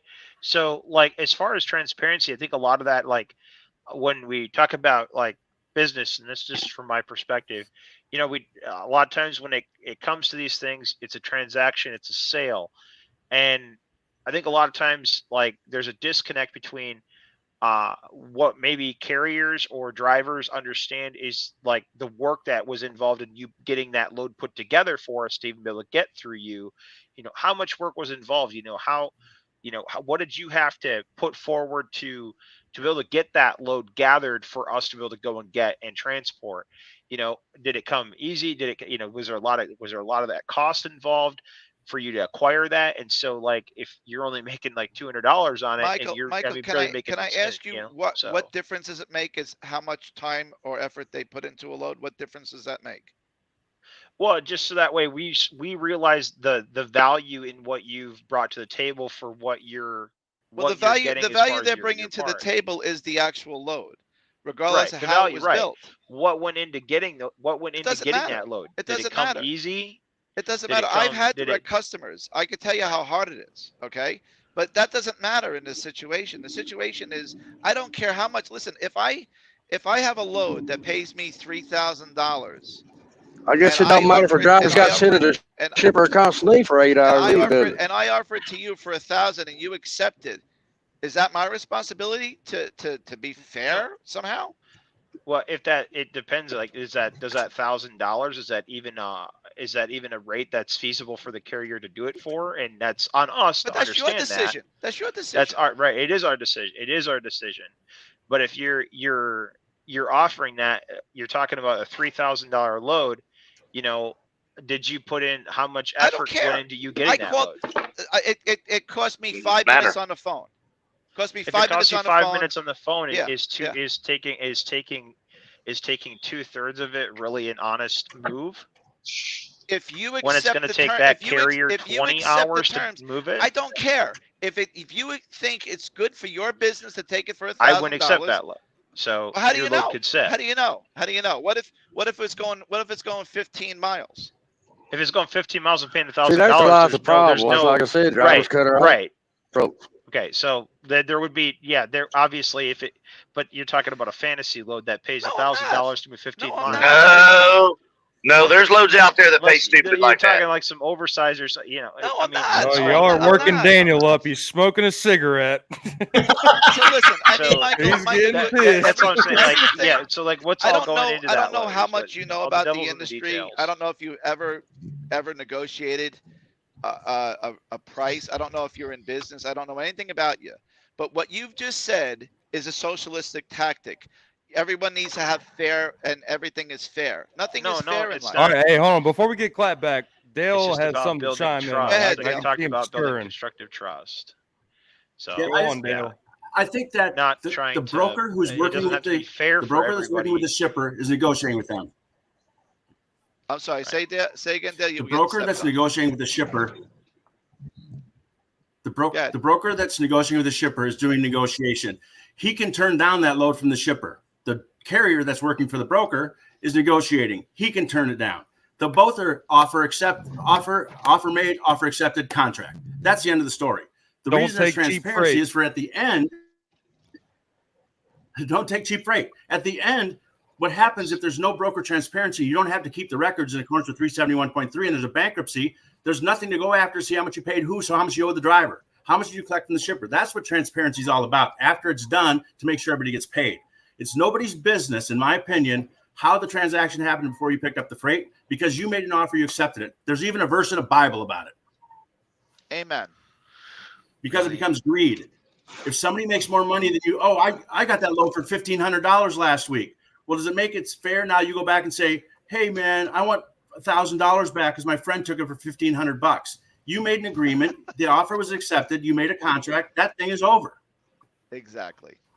And I'm a carrier. I have no skin in the game with what the broker does. And I've been a broker and a carrier both, so I've been beat I up. want to bring up. I told Patrick that I'd bring it up, but Patrick, I'm assuming Patrick is a driver, and I made the comment earlier about like a lot of owner ops that have been in this business for a long time have this exact thing. Like, as a driver, if a broker asks me how much I need to go from point A to point B and gives me that amount to run the load, at that point, it's the end of the story. He could care less how much the broker is selling it for, as long as he got what he wanted. And I want to make that point, man, is like Dale said, you know, this is a selling game. It's a negotiation thing, regardless of what anyone thinks about. In any line of business, if we all pulled out of this and let's go, I can't remember who made it. Maybe it was Dale, maybe it was someone else, but let's go talk about being a real estate agent. All right. We're real estate people here. If I come to you with the price of the house and I say, this is the price of the house, there is no fucking wiggle room. You either buy it or you don't. You can't buy it and then come after me saying that I ripped you off when you. Hey, Rob, can I decision. interrupt you and drop a bomb real quick? Yeah. How many of you drivers know about AccuBid Pro? I was just about to say that. What Thank is this you. now? AccuBid Pro. Nope. AccuBidPro.com. Okay. It's an app. They were original sponsor with us, and they'll be back. And yeah, actually, Hunter, I'm gonna steal your glory. Hunter, Go to AccuBidPro.com. Get a free profile. Put in all of your expenses, and that'll tell you roughly what you need to make per mile. Then that'll give you an idea, because I feel like I'm not a driver, but even as a person, man, like if you don't know your expenses, like you're flying by the seat of your pants. So like, how do you truly know what you need to make? Like, it's working smarter, not harder in the long run. Because like, just like a broker, if they have extra money, they're gonna sell you what they think the market is. But like, as a driver, like you should know what you need to make and you know what you're looking for. So like, there are tools out there to combat this, even though. Hunter, It's like this. Let me give you Go ahead. No, hold on, Dale. I'm sorry, Dale. I love you. I don't want to cut you off. Daniel has just chilled and listened, and that is fucking rare. Daniel, go ahead. It's like this. Everybody knows. Might be a little bit different from Fred because he's got the freaking gift of fucking picking up the high dollar shit. But but everybody knows. You take a load to Denver, Colorado, you better damn well get paid to go to Denver, Colorado, because you either taking cheap ass beer or you freaking putting your wheels in the you're putting your ass to the freaking Denver and you're hauling ass out of there someplace different because you ain't getting no money out of Denver. You know that going in. So when you take a load to Denver, you make sure you make sure you got your deadhead miles to get out of there to that next load involved in that rate. It comes down to education, knowing where you're going, knowing what the lanes are. Broker transparency, the whole time I've been saying, you solve 99% of the problems with broker transparency with carriers being educated on what it costs for them to run their business, put their profit margin that they want to make in that rate when they give that bid. Fucking preach. And freaking be happy with what you got. Dude, hey, I love it, Daniel. Dale wanted to say something, but I've said so many. Hold on, Fred. I'm going to say, no, pull that back up, Hunter. What Hunter just had up, I've said so many times. And again, I've never been an owner operator, but I have helped a few people get into the business and get themselves acclimated and learn cost effectiveness and how to run, how to do a proper triangle or a square, whatever you want to do. But cost per mile. Like, how do you know what you even need to do a lane for if you have no idea what it costs to run your equipment per mile? And I'm telling you, this is off the top of my head, but I bet you 90% of owner operators have no idea what it costs to run their truck every single mile they go down the road. And this is where the disconnect comes from, because I'm gonna tell you, Dale, I bet you that we could all go offline with Dale, and Dale could tell us to within a few $100 of how much it costs to operate his brokerage or freight validate or any of the other projects that he is. Any business owner, the number one, the way you figure out how to make money is to know what your expenses are. You have no idea what it takes to make money and be profitable if you don't know how much money is going out in the first place. And for some reason, carriers, owner operators are transactional. I've said this so many times. It is the load here, and it might be the next load. Beyond that, they have no idea. They come up with a dollar amount. I need to make 10 grand a week. Well, how do you fucking know? Maybe you actually need 12. Maybe you only need 8. You know what I'm saying? And I think that's a really big thing, is a lot of owner operators don't understand that they're operating a business. That's what this is. Business has expenses. You need to understand what is supposed to go out to understand what you have to have come in for you to be profitable and make money, and then also grow your business. So there you go. Hey, I got to run quick, but I just want to make one point before I go. The next time you think about it, after you took that load from a broker and you didn't think you got paid right because you didn't negotiate right, think about this. You want to buy a new CB. You go into Love's and buy one because yours went out and it costs you $200. The next day you're talking to some guy that works at Cobra and find out they make them for $50. Are you going to drive back to Love's and say you got screwed? You were happy for that about that CB until you talked to the guy over at Cobra. Yeah. All right. Hey, I want to kind of pull it down on the broker transparency. And I really want to get to some other issues, the things that CDLU is fighting for. We got stuck on this. Awesome, amazing conversation, because it is a big thing going on as far as rates and, whether brokers are being predatory or being fair. Can I just interject one more time, Robert? Yeah, go ahead, Fred. Go ahead. Yeah, I'm sorry, but all right. So, Daniel, you said to educate, know your numbers. Where does broker transparency come into this then? It's a mute subject. It really, like I said earlier, the only time that broker transparency is truly needed is when we know for sure that horrendous amount of price gouging is going on. How do Case you in know? point. How- The case who in cares? case in point. Case in point. If you go back to the first quarter of 2020, there was a tremendous amount of price. There was a tremendous amount of price gouging going on in that first quarter of 2020. There Price was. gouging in what sense? Brokers were fucking carriers left and right, saying left and right, that's all it's paying. That's all it's paying. That's all I can afford to give you. There's no more money left in the load. They were lying left and right because you go back to these freaking. That's a You knew they were negotiation lying. tactic. But you knew they were lying, and I'm not talking about. I'm talking about straight up lying and fraud when it comes to transparency. Now stop and listen to what I'm freaking saying, Fred, instead of interrupting my motherfucking ass like you always fucking do. Hey, Stop. Daniel. It makes no sense. But Makes no sense. but what I'm saying is this. What I'm saying is this. We seen it happening. We seen it happening. We had proof of it happening. The whole broker transparency, sign your rights away, all that crap was going on. There was no way to go at them and figure out whether they were actually telling the truth or not. We knew they weren't telling the truth. If you've got somebody willing to start a federal investigation, something was going wrong. So that's true. There was a federal investigation started on that. So when you get a federal investigation started, you know there's something going astray. You really know there is. Daniel? On what? Federal investigation on what? On who? On the brokerage houses. Which ones? Everyone? TIA as a whole.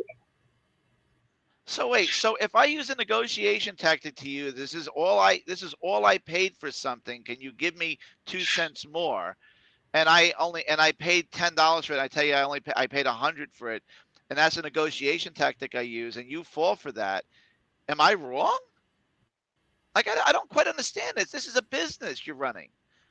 There's no fraud in someone saying this is all I have in a load when they don't. That's a business. That's a tactic. So, All right, broker transparency. I don't Done. understand what. But that's the not only price place gouging. I That's see. not price It is gouging. too price gouging. No, it's not. You're not. How is buying it not anything. price gouging? You're not buying everything. He's hiring you for your services. You're not buying anything.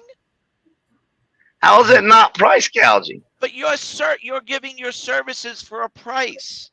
It's up to you to determine what that price is. It's not It up to is them. price gouging. It No, is it's price not. gouging. No, it's When not you go price gouging. when you go to the shipper and say I got to have $5 a mile to ship this product because I can't get a truck to fucking haul it for less than $4.75, you get on the horn and you fucking put it on the board. The driver calls you up and says, "Hey, what's your rate on this?" And you say $1.25. The shipper's only giving me $1.50. That you're fucking gouging the gosh damn shipper. That's price gouging. That's what that is. Price gouging. Hey, you should not be concerned with the shipper because I'm telling you, they're the ones out there really fucking everybody. Fuck them. That's Well, I know they are, but that first, I know they are all the time. But that first freaking quarter of 2020, they were screwing that shit up. Business thing really wrong. Dave. Fred, why'd you come on here and wanted to freaking argue with people all the time? I don't want to Quit argue. troll. Then don't come on here. If you don't want to do this, we do this on X every day. Why do we have to do it on?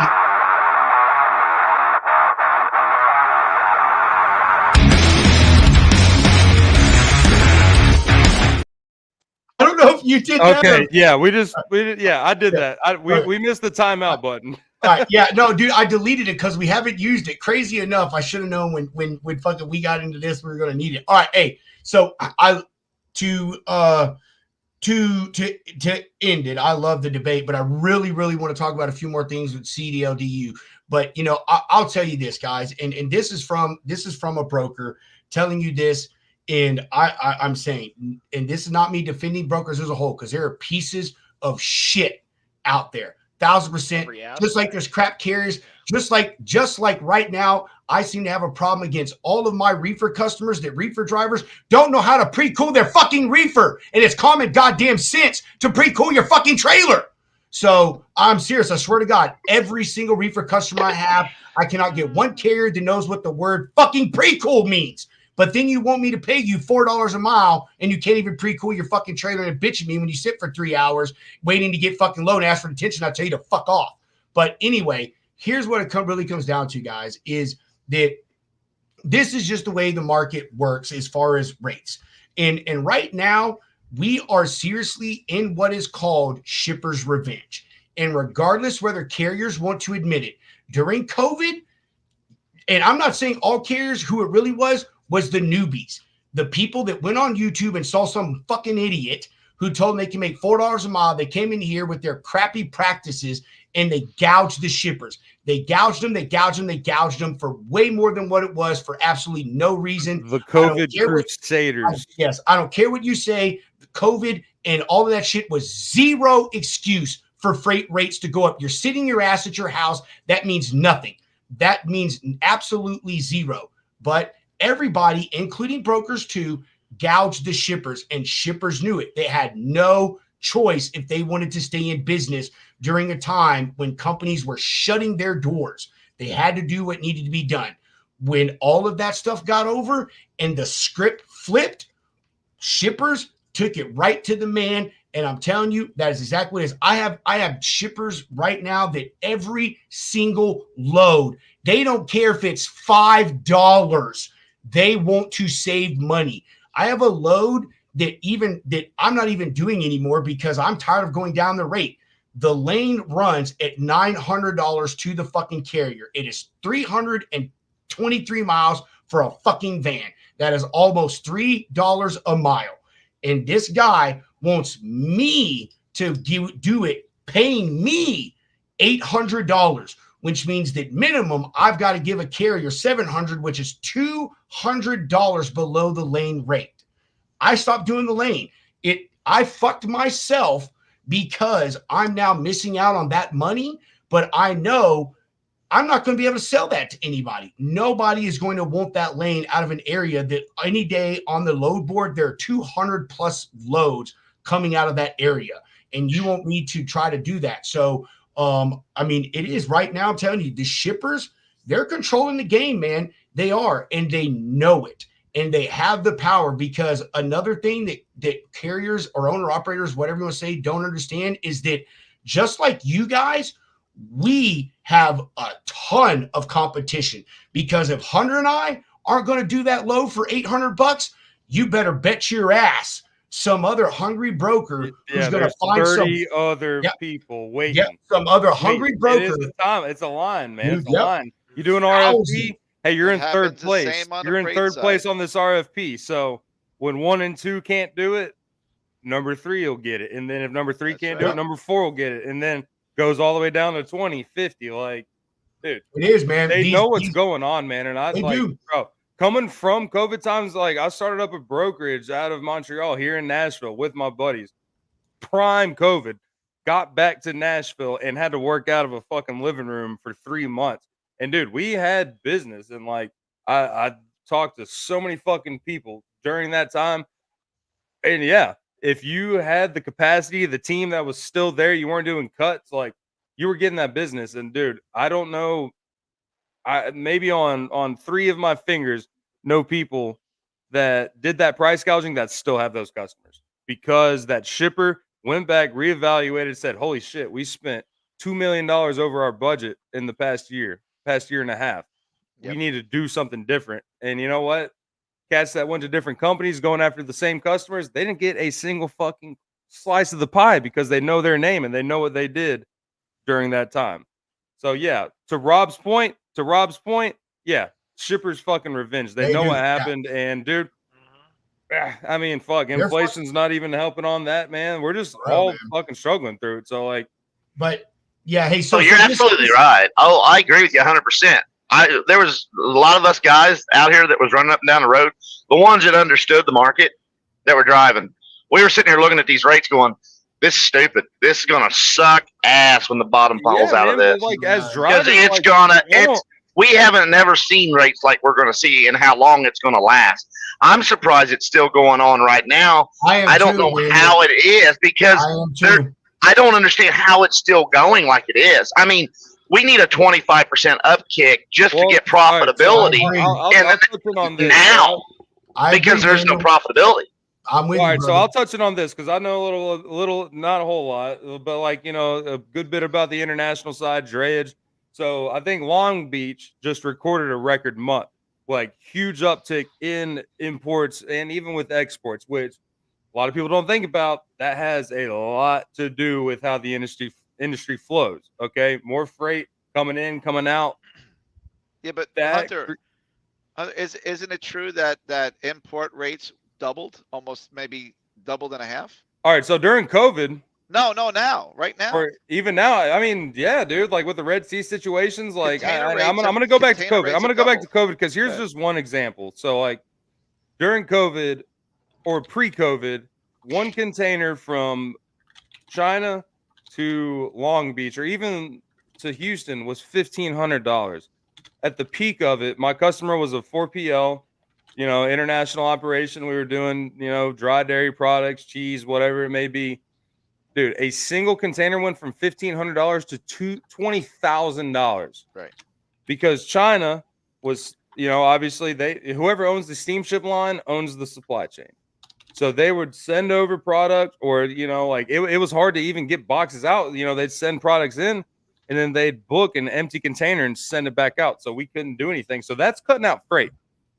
The more freight that's coming in and out of the United States keeps more trucks busy, so that spreads it thin, makes it more of a hot market. So there's more room to negotiate, because if you have people out here, I mean, look at how many fucking trucking companies are going out of business. How many Chapter 11s have we seen in the past 6 months? Not enough. More. I mean, all right. So yeah, Jeff Dickinson actually made a post yesterday, dude. The great reset, and it's terrible. Like, I don't want to see like smaller companies going out, but like across the board, man, a lot of people are getting bought out, and it's getting big. But like, dude, we're just kind of to this point now where, yes, we're seeing more coming into the U.S., which goes to the warehouse, which goes across the country, which goes to, So let's say this is insane. So Tennessee is like a huge exporter of exotic woods. So they have to truck that exotic wood from Tennessee to Charleston to New Jersey to, Houston, Norfolk, wherever it may be. So that's jobs right there. And then that's jobs for the drayage people. Like, the more that we see going across the board, like, that's when the rates are going to start going back up. But when everybody's sitting wayside and there's no fucking business, like, yeah, no shit. Like, rates are going to suck. All right. Hey, And end on broker. ramble, but Yeah, end on the rate shit. We wasted so much fucking time on this. I knew I should have brought this shit up. No offense, I knew I it's okay, should. man. It's okay. It's bigger than us, and like, It's a hot subject. But There's a lot of terms, all a right. lot of So, variables. Daniel, let's completely change gears here. Let's get back on the talk of some of these other things that you guys are fighting for. I have the sign in my background, man. Let's talk about that truck parking. Is that something that is on your guys' list? That affects everybody, not just owner ops, but it affects anyone that drives a truck, whether you're a hot shot or you're out there pulling oversized. The lack of places for you guys to park, even truck stops, man, it's a real issue. Is that one of the things that you guys have got on your radar, that you're working with some people with, or any interest in? Yeah, we have worked on that subject. Daniel, go. No, go ahead. Go ahead, bitch. You took work on it more than I have. We worked on that. We worked on that subject. We've had like internal focus groups with our members, and then through our government affairs chairs, Lee and Lisa Schmidt. They've talked with the appropriations committees, in Congress. Got them to, they pulled back some of the money that was going towards like speed limiters, and now that's going towards truck parking. So we've had some influence in that one, for sure, because we've got to do something about it, because depending upon what area of the country you're running in, Midwest and stuff, it's not as troubling. You have your certain troubled areas, but like I've just experienced it, out on the East Coast, North Carolina. Good fucking luck after 4:00. Good luck. Unless the shipper or receiver you're going to has truck parking, a lot of times you're going to have to improvise and take that risk. So I think that you know, truck parking is definitely one of the bigger issues that we have worked on. We've had some influence on and finally getting Congress to appropriate more funding towards truck parking. And I think, like, you've had some great services that have come out, like Truck Parking Club. I would say, like, there's some controversy internally about that subject and how they work it. Some of it, they've turned some areas that used to be free parking into paid parking, and there's, sometimes we got to be mindful of how much cost we're incurring upon the drivers in that standpoint. As far as places to go, sometimes you're going to have to pay. It happens. But I feel that there's, like, you see places out there, in like industrial zones or commercial zones of different cities and towns throughout, where there's just like a huge open parking lot, but they've got it fenced off and they don't allow, and it's like they're missing out on some opportunity, even if it was like, $5 for the night or something like that. I think that'd be a good spot. It would at least make it more available, make it accessible, make it affordable, you know, um, just try to make it into, something that makes sense to increase it, especially like in areas, like over on the East Coast. I agree, man. We I think actually it hasn't posted yet. I have it scheduled, but I actually have a post that's going to drop about some drivers down in a part of Florida. That and this is a very common thing, that these people have been parking their trucks on their property for forever, and now all of a sudden the city wants to come out with some stupid fucking ordinance that tells people they can't park on their stuff. I'm against it simply for the reason that do you pay the bills for this fucking house? Do you pay this mortgage, these property tax? And you ain't got shit to say what I do on this property. But it's ridiculous. Some of these fines are $50, $100 a day. And in the article that I post, one of the ladies who's being victimized by this says that here the city tells us to go park somewhere else, but there's no available parking for like 75 miles. You expect me to park my truck 75 miles away from my house and leave my truck unattended where I can't watch it? And then when I leave, I have to possibly park my car or find a ride to my truck. I mean, you're not, and then you're not talking about just the feet apart. It's my gas to get to and from there, all of those things like that. And I don't want to keep on that, but what I want to say is the funding. Personally, I think it's being underfunded, and I think it's bullshit. I've looked at the numbers, and they're talking about a couple $100 million. I ran the data just to build a mediocre rest area. You're talking $20 million, and you're giving people $200 million. That's not shit. That's 10 rest areas across the span of our country. What does that do for anybody? It does nothing. Zero, zip, silch, nada. Right. And it's not just about. It's not just about letting it be like a rest area that's like a government institution, funded program. It's about, it could also be coming together about, like, say, certain grants awarded to businesses that would allow them to have truck parking and things like that. So incentivizing businesses that have space available that aren't now. There could be some, or tax credit even to those businesses for offering truck parking. There's just different levels of things that, so we can go to the private sector to solve some of these things like Truck Parking Club. But, there's a certain amount of, feasibility in really how much it costs, like you're saying, to do like a full blown rest area with the proper amenities. So. Or even not rest area. I mean, Daniel, I know you got something to say about this. I mean, Mitchell, if we're talking about me, you, all of us on this screen, say we want to go buy a piece of property to park 50 trucks. All right. What are we talking? Right off the bat, we're talking a couple acres. Depending on where you're at, the average price of an acre is several $1,000s. Then you've got to find a way to run utilities. You've got to do all the land clearing, all said and done for that couple acres. You're easily several mil into that deal. That's what I'm saying, is that, per typical government, let's help out. We'll gladly pay $500 for a fucking hammer, but man, we are sure not going to pay anyone else what it truly costs to fix or solve a problem. Well, who's gonna pay the employees to pick up all the piss bottles that these drivers push all over the place? No, that's why we have no truck parking anywhere. I agree with. I will see that part. Go ahead, Daniel. Go ahead. There actually is a program right now that or private entity, public, yeah, private entity can apply for that pays for. I forget if it's 25% of the asphalt bill, or I forget what. It's a percentage of the asphalt they'll pay for putting in truck parking. The problem is when you stop and look at the cost of getting grants written and the rigmarole going through getting the grants and all that crap. When it's all said and done with, did it really? Did you get any money from the government to flip and do it, or did you just pay somebody to write a grant so the government just paid the grant writer?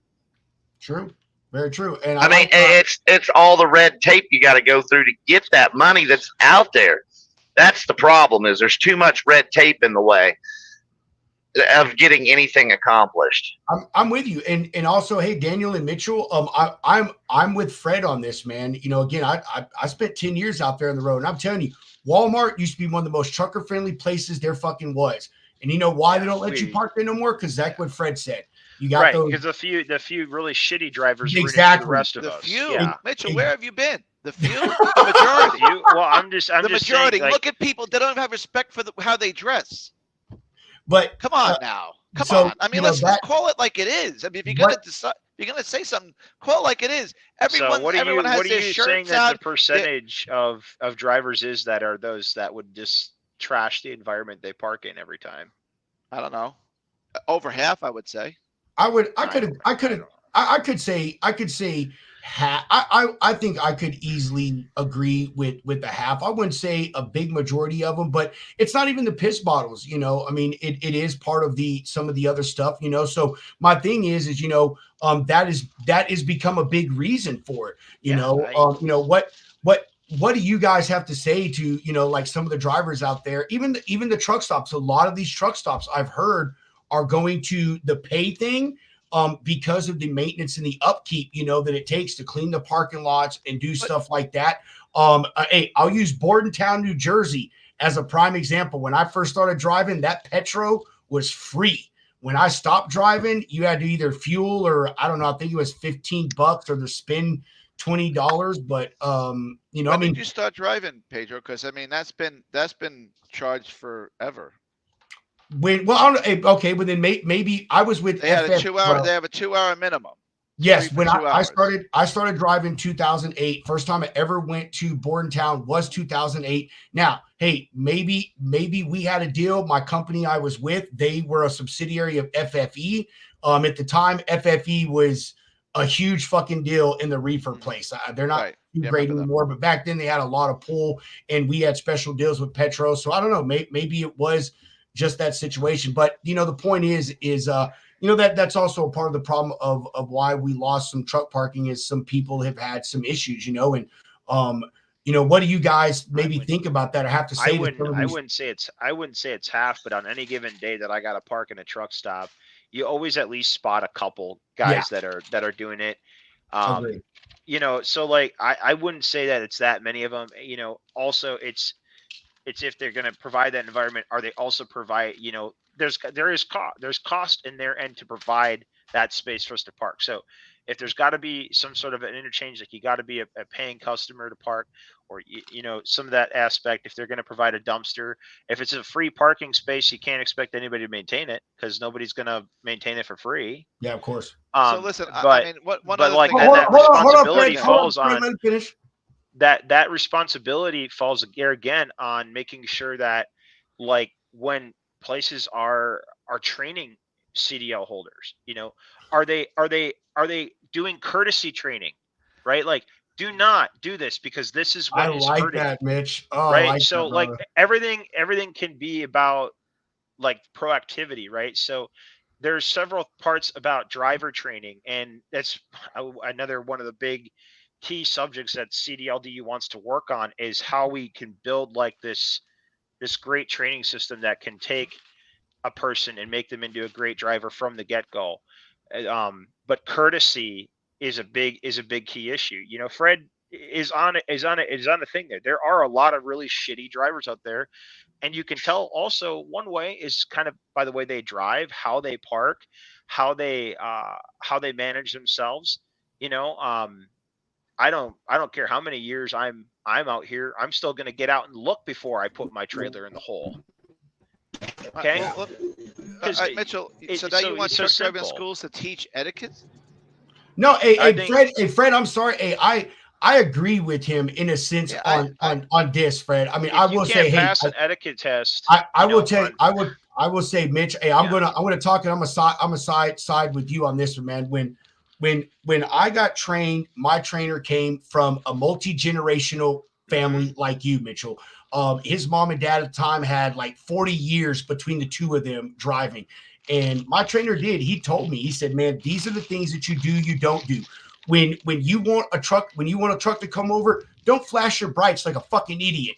Intercept your lights. When someone does the same to you to let you over, intercept your trailer lights, man. Tell them thank you. You know, if you see someone struggling to back in, get your fat ass out of that seat and go out there in the 100-degree heat and help that driver back in to save them from what is probably an embarrassing moment, and then possibly save the other trucks around them from getting damage done to them. You know, this is how far I went. I even had a habit when I went to the bathroom, I would wipe the counter off of the sink that I used of all of the water and any soap residue, and then I threw my paper towel in the trash.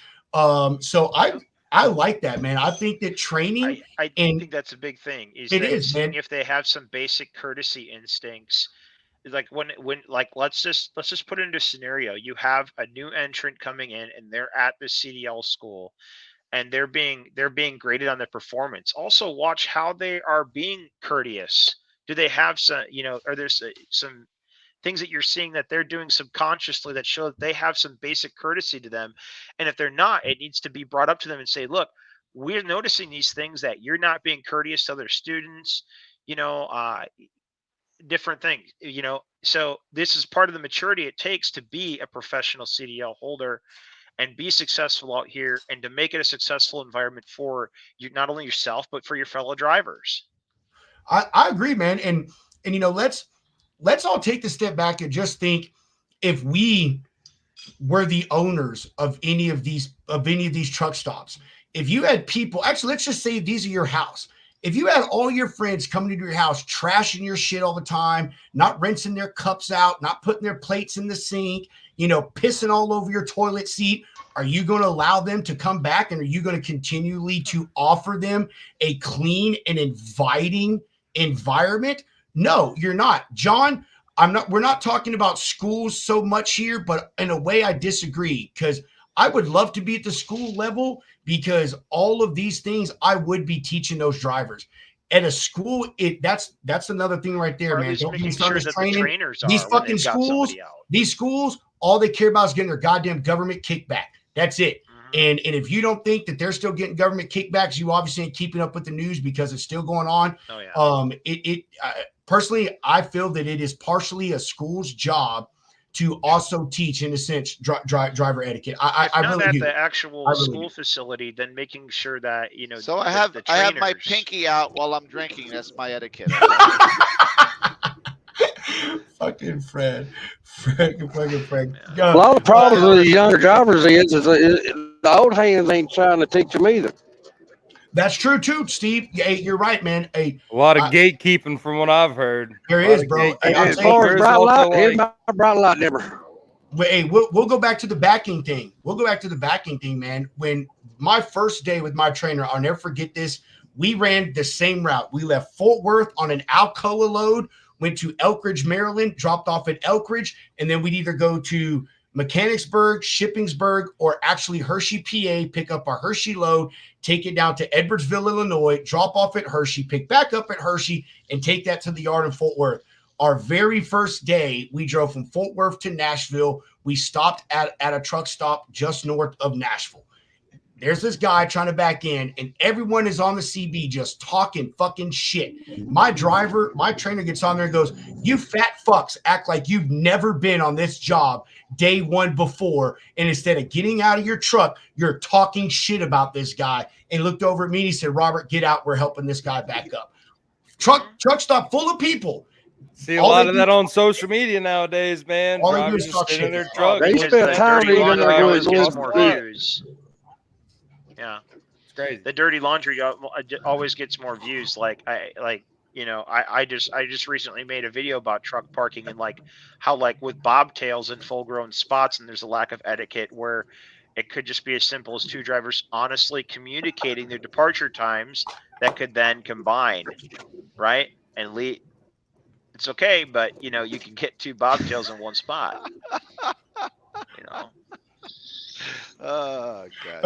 I'm sorry, Fred. I put you There up, also Corey. be a lot of I had to put my glasses on because it's too small on my phone.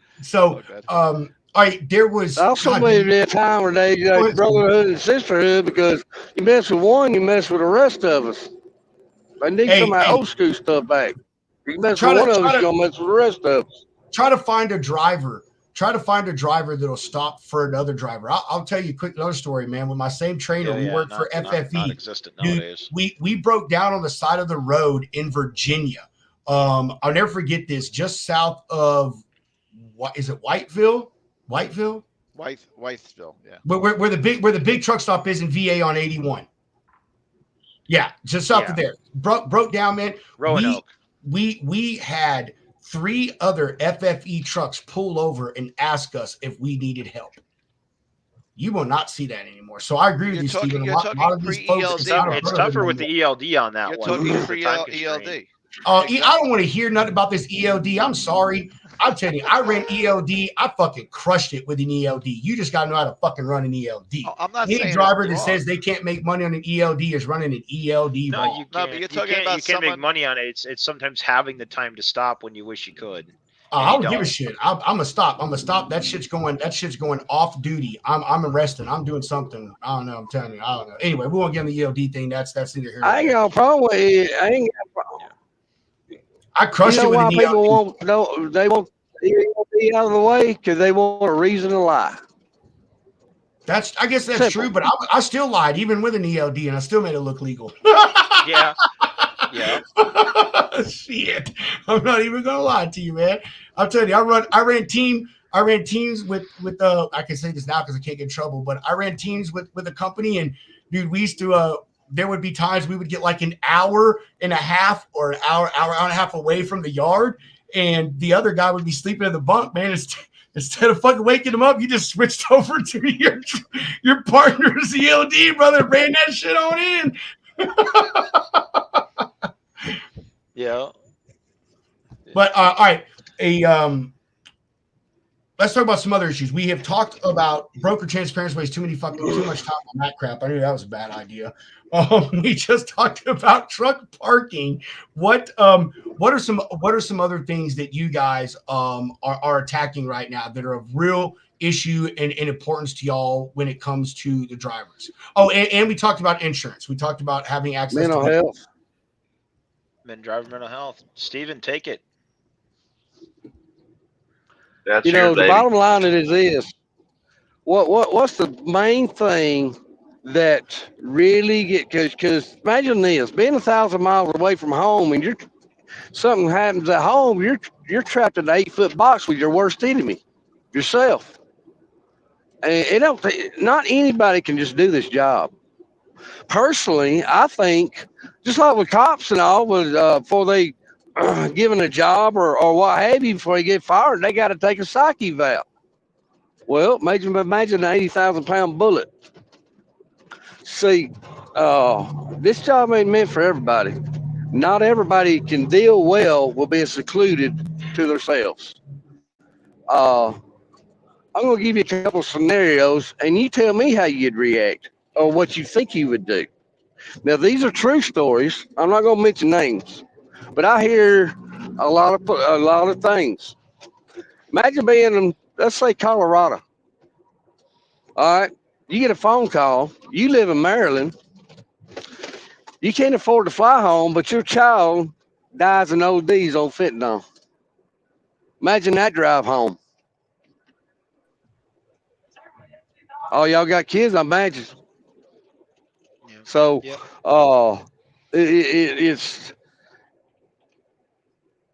That's the bottom line to this all, because when the FMC say that they pile all this junk on you and it layers up and it gets harder and harder for us to even make a living. What do you think that does to our mental aspect? Because a man's ego is very thin to start with. Because hey, we feel like we can't supply for our family. We feel we feel like a failure to start with. And there's so many that get that point and down to that point to where they feel like, hey, everybody be just better off if I ain't around. That's the stuff I deal with. Drivers out here going through it. There's 4 drivers a day that commit suicide.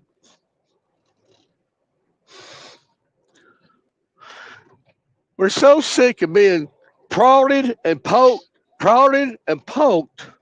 to a point to they feel like they ain't got nothing else left. Not everybody can do this job. It ain't easy. Everybody can joke around and everything else all they want to and try to pick at this one and that one and everything else. Like I seen a while ago. Let me tell you something. You gonna mess with Daniel? I'm gonna come at your ass. I'll find out where you live. I'll give you my address if you want. I don't know why you're crying. Well, he's He's passionate just about he's passionate about what he's talking Yeah. about. Hey, Fred, I don't know how much you talk. Fred, to if you Steve, haven't but- had any time in the seat, you don't have a right to talk on the subject. Yeah, I've been Fred, out here 35 years. I don't understand. Yeah. What you're talking Well, about. hold on. But Fred, let me. Steven, I've I think had, Fred's I've had. more of a troll all than right, he's any help. damn, all right. Well, hey. All right, hey Fred. If you don't know Steven, man, he runs Truckers for Christ. He's with the Drivers Crisis organization. Like this man, CDL. I don't And know. that's why him and Mike Lombard are the ones that are in charge of that. Is because that's the 2 guys in our organization that put the most into driver care, and we put a lot of time and a lot of resources in building that part of the organization. That is one of our big things that we're proud of. Driver mental health. It's a big part. We're huge. I kind of missed out on some of this because I had to go to the restroom, but apparently some stuff happened that I wasn't aware of. But Hey, I just want to chime in on this. Fred, can you hear me? Yeah, I hear you. I'd like to chime in also. Hold on, Sage. Hold on, bro. Hold on. All right. So I've had the pleasure of meeting Steven a couple times. I went down to the Waylon Sullivan Foundation in Hamilton, Alabama. That's the first time I met Steven Redneck, and then I saw him at Large Cars and Guitars. And at Large Cars and Guitars, man, and anytime I've talked to the man, he is redneck trucker, man. He's big bull snot guy, truck driver, but this dude's also a pastor. He's an advocate, dude. He is an ear that a lot of these drivers do not have. So like when he gets passionate about it, man, and it's like not just it's not just a shtick. Like No, I'm not saying it's go go to our YouTube channel, man. The video titled "You're Not Alone." Like let's take these next steps together. That it is serious, dude. And like Daniel, I know Daniel can't contest to this. He knows it. Pedro knows it. Like Mitchell knows it's serious, dude. And Steven is one of the greatest people I've had the privilege of calling my friend in this lifetime. For real. Fuck yes. I so agree with that shit. Absolutely. Hey, Hunter, even Kat loves Steven. I mean, dude, and those tears are real. Like that is burning passion that comes up, and You hear some drivers that are in the lowest point of their lives, just trying to make it home, just trying to make it to their next day, just coping with the stress and the demands of the road. Mitchell, are you guys? While we're on Hey, stop! Slow down for a sec. Let's slow down. All right, for a second. I want to jump in here, please. Oh, yes. Waiting a little bit. Oh God, hello, Sage. Listen up. Just real quick, being straight up serious. In 2007, I was dead ass broke. Broke as a joke. Had nothing. No money. Not even $7 in the bank account when the recession hit. When I had my truck, broke. Sleeping on a mattress on the floor with black fucking mold underneath the goddamn thing. By the time we got it off the fucking floor, had my wife crying, saying, "Where's the money gonna fucking come from?" So if anybody wants to judge and tell me or ask me how the fuck I got out of that, you're welcome to come ask me. But it wasn't through the FMCSA. It wasn't through the DOT. It wasn't through petitioning to fucking governments to help me. What it was why aren't we doing stuff like teaching how to budget and learn how to spend money, how to save Yeah. money? Why isn't that being pushed for? Why don't we have schooling on that? Why aren't we Yep. training people that run their own business about how to run their own business, Absolutely. understanding business? Daniel, are you a company driver or an owner operator? I got my own authority. You have your own authority? How long you have your own authority? Since 2014. 2014. Can I speak to your sales manager? Can I speak to your sales department, please? You're talking to it. How many new direct customers have you brought in since 2014? And still have None? today? No, yeah. How many direct customers have you brought in since 2014? That I still have today? One. One, you're fired. You're a sales manager who only has one direct customer since 2014. Maybe we should focus on, instead of the FMCSA coming out and helping us and looking for more regulations, because I've been in your shoes, all of your shoes, looking at how do I get to myself into the next position? How do I get sales? How do I get Education. marketing? How do I get direct customers? How do I progress in my company to make my company grow? What do I do to get that done? I am so sick of people begging for the FMCSA and that we should petition the government for this. We need to petition the government for this. Why don't you petition your goddamn self to go out and find education in the industry in which you're in? If I were to ask any of you, tell me the progression of freight. Where does it start and where does it end? Would you know that progression? If I said from raw material, where does it go? Okay, I don't know how we got on this.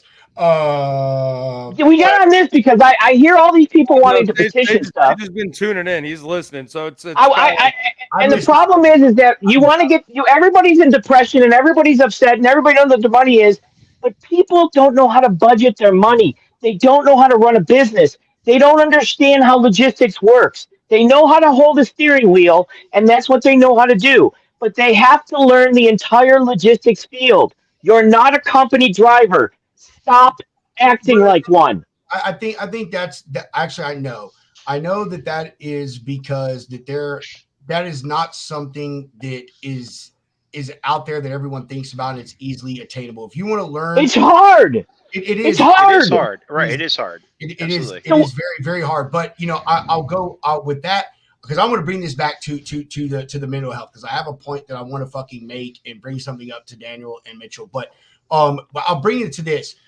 Things like and yes, they're going to be a sponsor. They've been a sponsor. That's all I'm saying this because we love Jimmy. Jimmy's amazing. But little things like AccuBid Pro, man, that teach you to record your expenses and stuff like that. But there's also not a lot of places out there as far as and Daniel and Mitchell, this isn't a dig at you guys, so please don't take it when I say this, okay? This is not towards you, but there's not a lot of just individual organizations, period, that like want to teach owner operators that stuff. There's no roadmap to be an owner operator. No. Here's the progression of an owner operator. I'm a company driver, and then either I start seeing freight bills and I see how much night transportation is making on this load versus what they're paying me, because that's the thing. Some companies do put their freight bill charge on there. Or B, I've talked to other owner operators who have said, hey, if you want to make money in this industry, you want to be successful, be on your own, do things, this is the route you need to go. And there's that disconnect there. There's nobody saying, hey, listen, before you do this, you need to know A through Z, not fucking A through M and not M and LOP or any of that, A through Z. You need to know all of these things. And that's where a huge disconnect is. And I said this earlier in the show that a lot of the owner operators don't realize that it is operating a business. But to bring that back to mental health, money is and you could go look this up right now. Money is the number one reason for divorce. It is the number one reason for depression. It is the number one reason for a lot of things. Money, So money, why money. aren't we Hold on. So going then and don't go petitioning? into business then. Hold on. This is my show, please. Fucking, Okay. I'm gonna go live, motherfucker.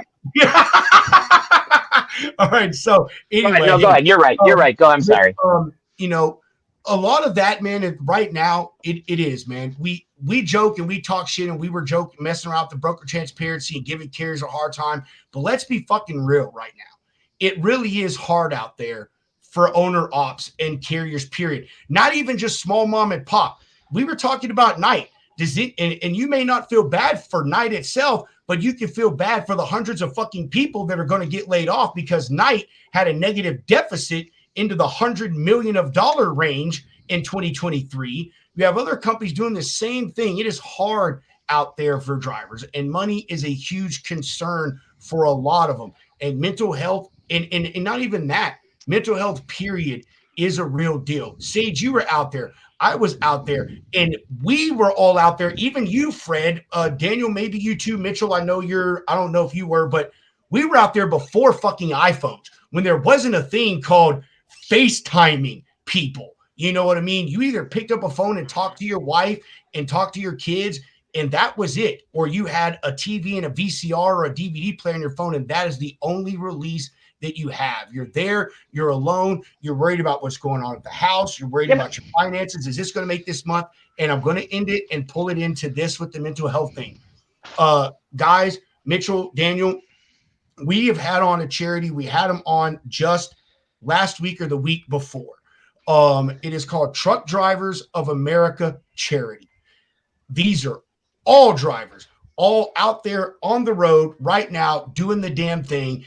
And their focus is 99% driver mental health and helping drivers. And they are and someone correct me if I'm wrong, I may be saying this wrong, but they are a 501c. So they are a nonprofit actual charity. And I mean, if you guys not heard about them, dude, if we can off stage, I'd love to hook y'all up with him. Maybe that could be something, a good tool for y'all to offer your drivers. None of them are licensed therapists that I know of, but they're all drivers that have been out there, that have dealt with it, and they've come through it, and they know how to deal with those struggles and are now helping other drivers. But they also do things like drivers who can't make the rent because of the situation that's out there. They have a fund that they're helping drivers pay these bills.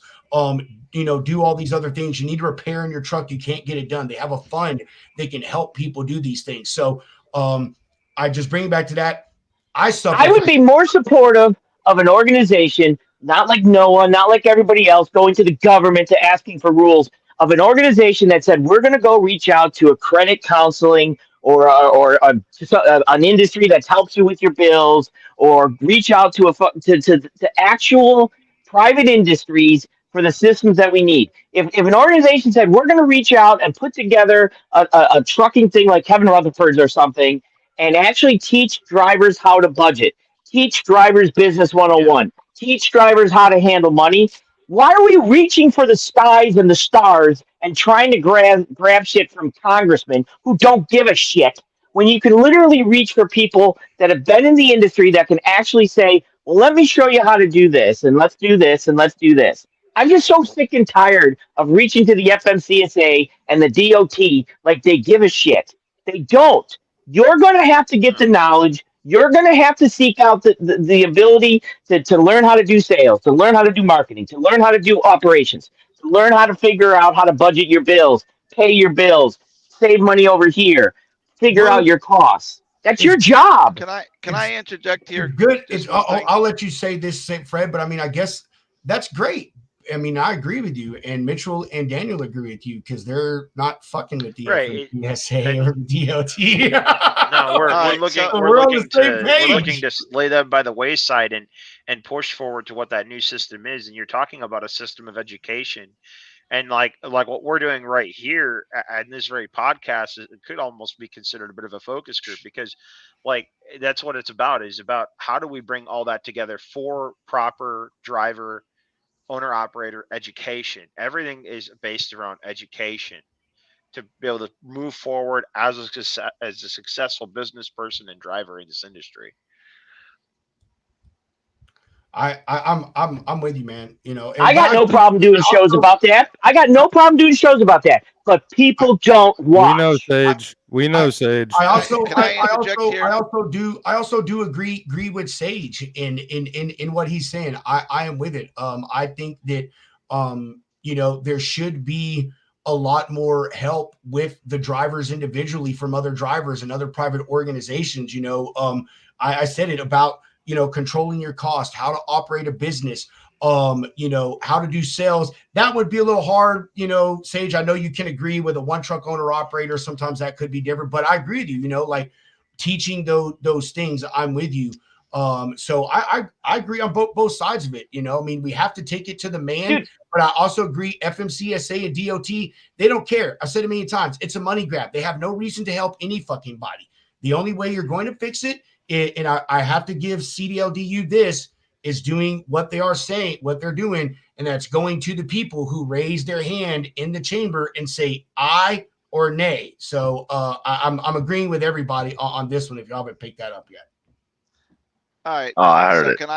can I interject here real fast? No, God, fuck yes. What If we have what to hear we you what we again, have Fred. what we have here is the same people that can create good food opening restaurants without having any idea how to do this. So we have a whole bunch of steering wheel holders that can drive a truck down the road straight and back in somewhat straight, and they decide they're going to be a business owner without any experience. Okay, that's exactly what we have here. So people who have been in this business for all these years and are one breakdown away from failure, that they deserve that. All right, they should have educated I themselves. agree. They should have. Yeah. So I mean, having a government step in or agency step in, no one wants to tell. No one wants to look in the mirror and say, "I am the problem." And No you one know, I wants to agree with take you, Fred. ownership of their failures. And I'll So we also want to, we want to, we want to help everyone. Everyone's depressed and everyone's on fucking pills because no one wants to take ownership of their responsibility. hey, I'm That's on exactly pills. what this is. I'm on pills because I am Yeah, but you're certified. nuts. I am. No, I'm serious. I can pull my medical report from the fucking VA and it says I'm certifiable. I have been tested. God damn it. I do need That's my why we get medication. along. That's why we get along. But I'll say, hey, you know, Fred, I'll also say this though, too. In a big way, actually in a massive way, I also do not feel that it should be other people's responsibility to tell you how to fucking be a business owner. It is 2024. If you tell me you can't 100%. figure something out, then you're an idiot, because Google is the greatest fucking tool out there ever. Everyone Regardless got of a what you space age say about device it, in their hands. you can find any information you want. There are tons of YouTube channels. There are tons of creators. There are tons of people in the spaces. Just in here, I mean, I've got 10 and a half years. Fred has 35. Sage, what did you drive for? About since I was 21, so about 20, 22 years. Just in this Matchbox room trucks don't alone, count, we have sir. almost a century of fucking experience. So don't tell me there is no way that you can't go and figure out how to operate your business without some organization. And again, guys, this isn't a dig at you. I'm just saying, like, in a way, I don't feel that it should be a group organization's responsibility to teach someone how to be a responsible business owner. I think that they could be an asset and a tool to learn those things, but you should be knowledgeable before you get into any business at all. Let me throw this out there. Also, I'll say this: I do think continuing education is very important. Me as a broker, and you guys are carriers, you always have to keep up with new laws. Me as a broker, I have to keep up with new laws, new regulations, you know, all of this stuff like that. So, in that sense, I think an organization could come into play with you know, maybe a group of saying, hey, Here's a real simple thing, right? And I just did this with Fred. I've done it with another guy, and I've got another brokerage, and you're a broker. If a driver came to me as a single driver, which they have, and they said, "Look, I really want to get in this customer, but I'm a solo driver. If I get in there, can we partner up? Well, you're where I can say that, hey, I'm going to be your go-to guy. I want to be able to haul your freight, but I've teamed up with a brokerage that will help me find additional trucks if we need it." I do that for drivers. I have a carrier that they do not have a brokerage. They have 10 trucks. When they need 12 trucks, they call me up and they're like, hey, we need you to get 2 trucks. I got these 10. All right, got it. So if you team up with a broker you trust, either Pedro or me, or I've got another brokerage I know, a smaller brokerage, you legitimately can put this together a team to kick in doors. I mean, I tell Fred, tell me someplace you want me to kick in. And if he gives me the information, I'll try to kick in that door, make Fred my main contact because he's right in that area. If a solo driver goes to a smaller brokerage and that they trust and say, hey, I just need a partner up with you, then I'll be the main contact. I'll be the guy at the front door. All I need is if I need additional trucks, will you get me the trucks so that I don't lose this customer to somebody else? Pedro, would you say yes to that? Yes. He's In a not way. listening. Not, Exactly. I am listening. I am listening. I am listening. Oh, okay. I didn't know if you didn't hear me. And so you have leverage on people that are here, so there's no excuse why you aren't at least putting Pedro to work. If you called Pedro and said, hey, I know these people over here. I got a name for you. I've been there before. Mention my name, and just so we can get in there, you can build a relationship with Pedro to get you in the door to leverage his ability to as a brokerage and your ability as a driver to team up to get that move. I've done it, and then when the guy opened his own brokerage, I handed the customer over. I'm like, well, it's your customer, take it. And he fucking one of my carriers has a brokerage, and it's his customer now. But for probably 6 or 7 months, I helped him to make sure he could get in the door and had a backup team that if when they needed additional equipment, you got to think outside the box and use the people that you feel are hungry and want to work with you and want to kick in doors and get in there. Use those people to your advantage if you're a solo driver. I can side with that, man. Wisdom to that for sure. Who's that talking? Mitchell, was that you? Yeah. Oh, hey, you moved your boom up, bro. We barely heard you. Oh yeah, I would. There's a great amount of wisdom to that. I'm thankful for that piece of information. Being a newer driver, I didn't think of it that way. I didn't know that could even really be done as if I were in an independent shoes. So thank you. Yeah, so what they do is they go in there and when they haul the freight, they bill them through their carrier, right? And then she goes in there and she tells the person that, look, before you reach outside to, I can handle all this equipment, but I have somebody that I've partnered up with. Let me get you his information. So on the 2 loads that I do, she sets the price and she says, okay, let's, here's where we're at for a price trying to find trucks. And let's say it's 10,000. I do OD, so my stuff's more expensive. So let's say it's $10,000. I'm not going to take a lot off that as her customer. So I might say, hey, let's just use 1,000, make my life simple. So I'll try to find a truck for 9,000. She knows exactly what it pays. Her drivers are in there too to make sure that the trucks that I bring in are good trucks. So she's still in control of the customer and knows what's going on. All the emails are CC'd. She's CC'd on them, so she knows everything that's going on, and the customer understands that we have a partnership agreement under contract that I handle her overflow freight to make sure that it's up to her standards and up not to the customer standards, but to the carrier standards and the customer standards. And customers don't mind that. Well, yeah. All right. Hold on. Guys, I love this show, but we got to make a change. Fred, Sage, we're going to kick y'all out. We're going to bring it back to Daniel and Mitchell. And we're gonna land this plane. We can start. Yeah, we see how this rolls. Fred, you see how this goes, Fred? You see who's getting kicked out, Fred? I know. Yeah, we got this. We got it. First time in the world. Dude, this is a Wednesday show, man. All right, Fred, love you, man. We'll talk to you in a little while. All right, Hunter. Take care. Take care, Robert. Later, brother. Guys, Wow. that like completely went crazy off the rails. Man, I wish I was recording this so I could like fucking edit like 75% of the show. So yeah. Okay.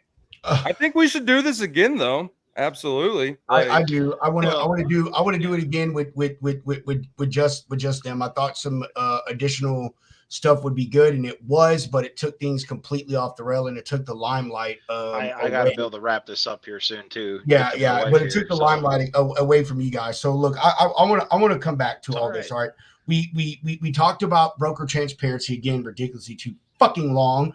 I knew I should have made that the last question. I even told my wife just now. All right, we talked about broker transparency, the guy where you guys are at on that. Daniel, you talked about, hey, it's about an educational thing. I can get behind that, man. I do. You know, you need data to make informed. No. Everybody's misunderstanding what I'm saying. Oh. I'm not saying I want the broker's information. I'm saying guys should know their self rates. It's not got nothing to do with the broker.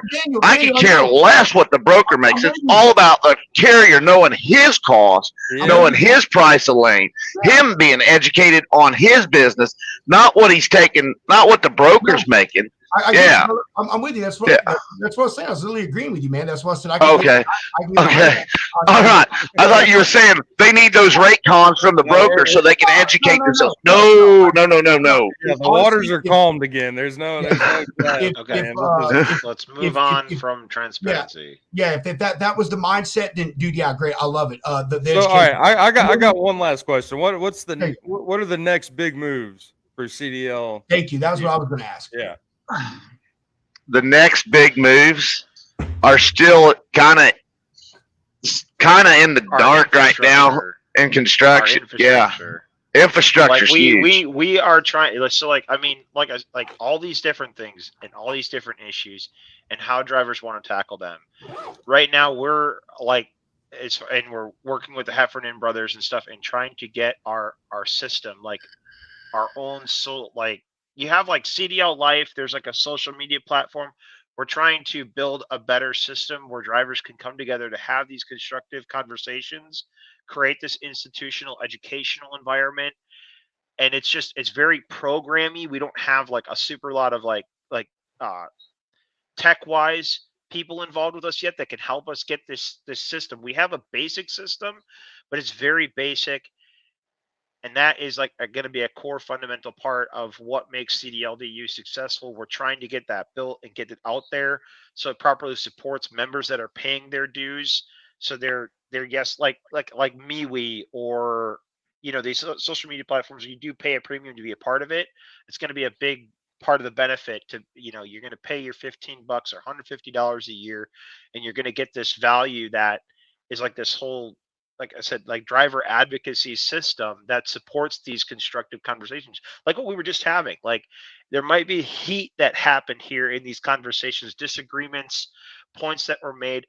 There's educational things that happen here. Now, I learned something new. I didn't know that whole cooperative thing with broker, like what he was talking about, what Sage was talking about. That's something that could happen in an environment, and then it's documented. We come up with a way to perfect that so drivers can learn from other drivers. We can even learn from freight brokers like you guys. It's all about coming together to keep it so that way we can create a way that it's not just a win-lose where shippers are just winning or brokers are winning or drivers are winning.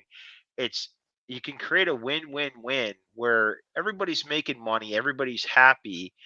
And I know I used the word fair. Fred said it was a socialist thing. It's not. It's about just common sense, bring some common sense to this industry. It's a mad environment, and it's a hornet's nest, and it brings people in and it eats people alive for the sake of money. It's all about the money. The money is what is also the biggest part of the problem that causes the contention. But it's about understanding how that money flows in and through the industry, so we all learn where our time and place is to stamp into it, right? So you don't have a new guy coming in thinking that he can run freight for $1.50 a mile and survive. No, don't cheat yourself. You're being stupid. Don't ever take that rate. It can that piece of freight can sit and fucking rot at that price, right? Well, so there's another thing too. That's our big move is that we're trying to get that system in place. We need members. We have to have funding so we can have the right tech people to help us and better grow. Well, let me add on to that, Mitchell, what you were saying. You asked early on what makes us different. And I said we go straight to Congress. We don't go through the FMCSA and all that stuff. There's another thing that makes us different. We want every paying member to have their voice heard. It's not like OIDA where you pay your dues and everybody just sits back and bitches because OIDA's not doing what they want. Because OIDA has a board of directors and la-di-da-di-da. Yeah, you can call up there and you can talk to somebody, la-di-da-di-da. But that's as far as it's going to go with you, as you calling up there and talking with them. With us, we want to get you involved in helping put together the decision on what we're going to do and have these conversations in a controlled environment, in a committee environment. And then we take that decision and we take it to our board and throw that in front of our board, and our board decides whether or not it needs tweaked a little bit here or there. But if they like it, we take people from that committee and we go and we present that wherever it needs to be presented. It's not just a few people getting looked at all the time. The more members we have, the more people you're going to see us going to state capitals with. You're going to see us going to Washington, D.C. with. It's all about getting the member involved in doing the thing that needs to be done, not just paying a fee and be like, they'll figure it out for me. No, it's an alliance. An alliance works together to get accomplish a common goal. And that's what we're trying to do, is build that alliance. I love that. We're not trying to build a system that you pay and it's going to do it for you. We're trying to build something where you're paying to support a system that supports you in your efforts and what you want to put into the organization. So, acquiescence never solves a damn thing. And I think that's a huge part of what hinders a driver, regardless if they're a company, their owner, they're leased onto an authority or their own authority. If you acquiesce about your situation, keep doing the same things day in, day out, and expecting a different result, you're driving yourself insane. You have to be able to have a system that supports it. So whether it's something where we have to take it to government, like what Daniel's saying, that's not the sole thing. It's about building a support network, a career management system where a driver, regardless of what stage they are at in their career, they can come in and they can become a better driver by being a part of it, but participating in it, not acquiescing in it and expecting it to be solved for you. That's powerful shit. Like from both of you, I'm serious, man, because Daniel, what you said is exactly what the way all of these other organizations work. Every single one of them. People join, they pay their money, and then they leave it up to the higher ups to go and fight. What higher ups. I know, but what I'm saying is, you know what I mean, man. They leave it up to them to go and fight for you and be your voice. Well, maybe they're not as loud as you are. Maybe their voice or their opinion is not the exact opinion that you need or that you're aligning with, or that the way that they're coming across with that opinion or try to convey it to the powers that be.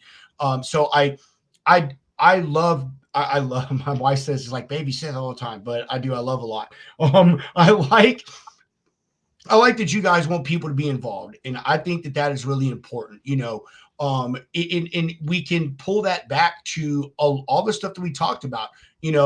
How can you understand insurance or broker transparency or what it costs to run at a rate per mile if you're just paying someone hoping that they're going to give you that information and you're not asking questions and standing up and voicing your opinion and say, these are the things that I need to know. I don't give a shit.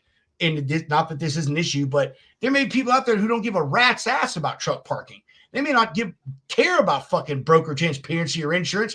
They just need to know, how can I do this thing? What can I do here? This is my issue.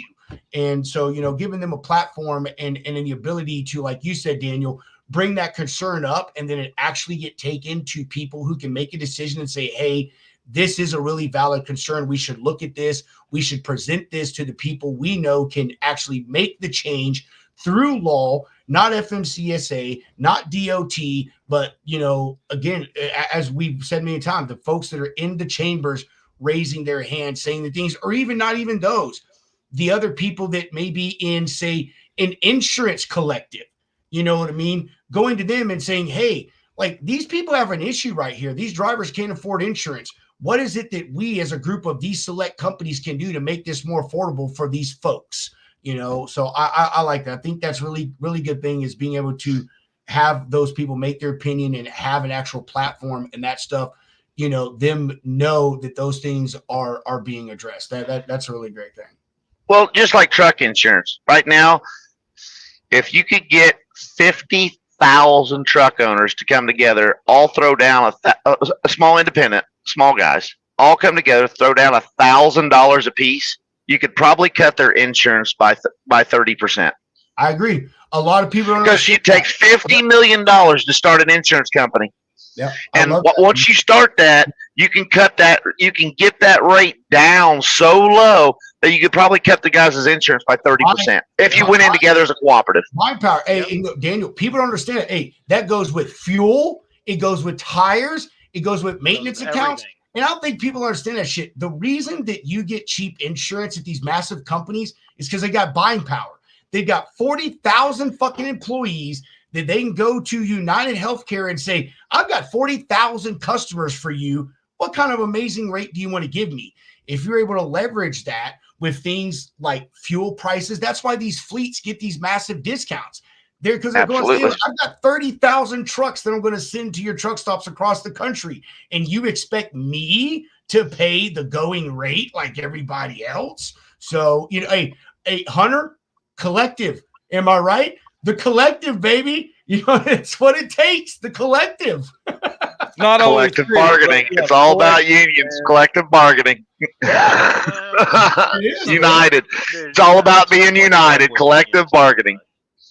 Yeah. You have to have some of that to control the cost structures that it takes, especially when we're all we're fighting the ever presence of like inflation is always a constant thing that's going to happen. So you have to constantly fight after how to fight against that. You have to. I'm aligned with you, brother. I'm so with it. Okay, guys, we went for a really long time here because we wasted an hour on some fucking shit. But I want you guys to stick with us while we end the show. Let's do some pre-show, post-show stuff backstage. But before we go ahead to our final sponsor break and ending comments, Mitchell, we'll start with you, brother. Do you have any final exiting comments, questions, concerns, updates? You want to give yourself some plugs, CDLDU some plugs? I would say just as a closing comment, I'm going to bounce back to what I was saying before, and to like what some of the other contributors to this show were saying. Being in the driver's seat is only part of the game. Are you in the driver's seat of your own success, participating in your own success, taking responsibility for your own success, and how you grow to get the most out of your career? If you're not doing that, you are not engaging yourself. You're doing yourself an injustice in how you develop as a professional commercial driver in today's sphere. And you know, and so if you're of a like mind that you want to plug in and you want to be a part of an up and coming organization that wants to grow with you, learn from your experiences too, that's what we're about at CDLDU. And yeah, you're going to pay a little bit of a membership fee so we can finally build and continue to perfect our system that we want to build, that we're committed to building. That's going to be a part of it, so we can lay on a better legacy for future drivers coming into this industry, so we can see it grow for generations to come. I like that, man. You know, driving ain't going to go nowhere. Fuck autonomous trucks. Totally against them. I wish. Hey, listen. I wish we could have talked on this, guys. Let me tell you, I'm the most anti-fucking AV EV guy you will ever fucking meet, dude. So, like, hell yeah. If you guys ever want, you and I can get along, Pedro. If you guys ever fucking want someone to argue that point, I love arguing that point. I destroy fucking people on those two subjects. Yeah, Viva la blue collar forever, baby. Hey, I'm with it, dude. Hey, I'm telling you, when it comes to anything, all this AI, all this great shit, you are You are never going to replace humans. You cannot. You cannot replace human intuition. You cannot replace. Yeah, a computer can react faster, but again, it all comes down to human perception and intuition and the experience that humans have out there. So we will never, ever be replaced. Down with AVs, down with EVs. Anyone who wants to come on and debate us about that, please shoot us a DM. We would love to destroy you live on the air. Daniel, dude, bro, I love it. Daniel, what about you? Any exiting comments, questions, concerns, self plugs, or CDL DU plugs? Okay, number one, according to Tucker Carlson, 2018 interview with Ben Shapiro, truck driving is the number one occupation for high school educated males in this country. That's why AI is the worst dang thing in the world in the trucking industry. And we push on that. Well, that's one of the things we were working on in Indiana, trying to pass a bill to keep a driver's ass in the seat.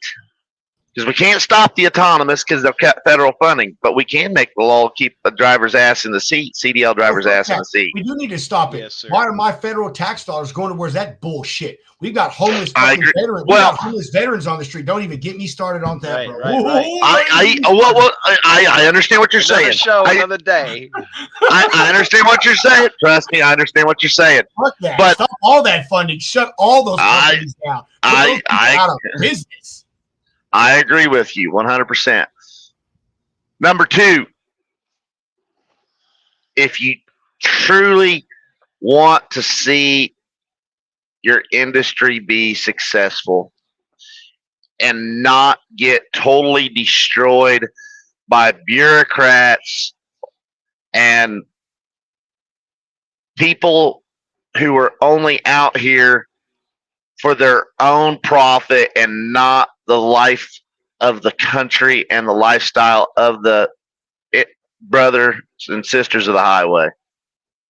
If you truly don't give a shit about any of that, okay. But if you truly care and want to keep this industry around, check us out, because that's what our whole goal is. That's why it's called CDL Drivers Unlimited. Like Ducks Unlimited, ducks are never going to, we're going to make sure ducks never leave. We're going to make sure drivers never leave. That's why it's CDL Drivers Unlimited. I'm behind that. Fucking sign me up. Sign me up. I'm serious. I'm with that. And before we end, I mean, I'll end on this autonomous truck. I mean, dude, I don't know. I didn't post the article yet, but I mean, that company Kodiak, hey, now they're going after the fucking oil field industry. Yeah. Yes. No, I did not post the article because I love Overdrive, but Overdrive has this thing where they put like 3 fucking things into one article, and I hate that shit because it's hard for you to segment what I'm actually trying to reference you to in the article. But yes, Kodiak actually just finished a test here in Texas, West Texas, in the oil field, where they are doing autonomous trucks in the oil field industry, doing fracking, delivering frac sand, doing whatever the shit that they do in the oil. But there ain't no asphalt road out there. How they do it? They built their own infrastructure, bro. Built their own fucking roads. Yes. Built their own road. This is how stupid this is. Where's the cost effective in that? How is that cost effective? How's it cost effective? Exactly my point, Daniel. Exactly my point. Yep. Exactly my fucking point. Yes, how's that cost effective? Yeah, hey, but I'm serious. With all that, y'all have a good night, okay? Yeah, I stand with Mitchell and Daniel. That's my closing comment. CDLDU, baby. There you go. All right. So, hey, we're going to go ahead. Hey, Mitchell, if you can hang with us for 5 minutes, just please do. Right. We're going to shut this down, and then we'll do some post-show stuff real quick. Crazy show. Went all over the place with this mess. But there really was some good debate put out, some really good points made. Really long show. Please go back and watch it. And get yourself some information about all the things that were put out by the plethora of people with all the experience that we had on the show tonight. But we are going to go ahead and end it here. And man, Shoreline Capital, we're glad they're back. They're going to be with us for gosh, who knows how long they may end up doing the eulogy at our funeral.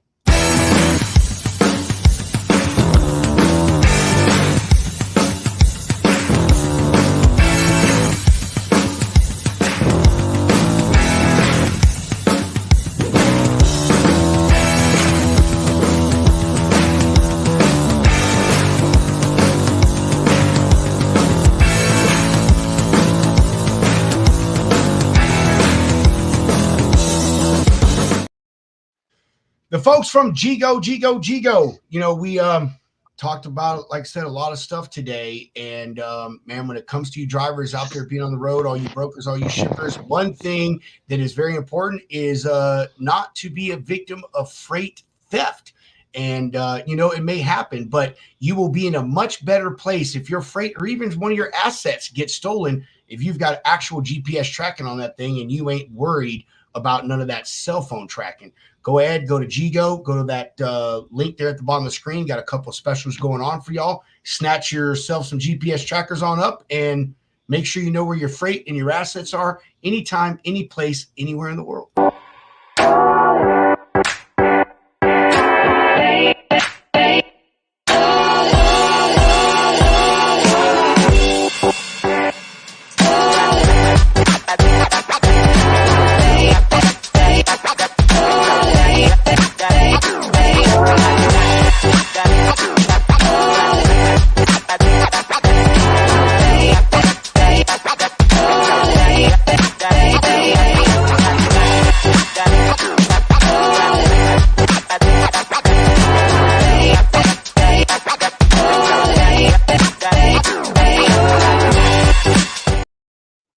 All right, ladies and germs, make sure that you join us tomorrow at 1600 Central. We have EF Routing going to be on the show. Some wonderful folks that I met at the Texas Trucking Show, doing some really, really cool things.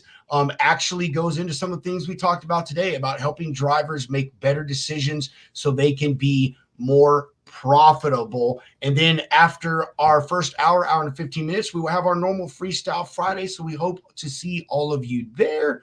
As I always say, chunk them damn deuces. Mr. Hound, roll that beautiful bean footage.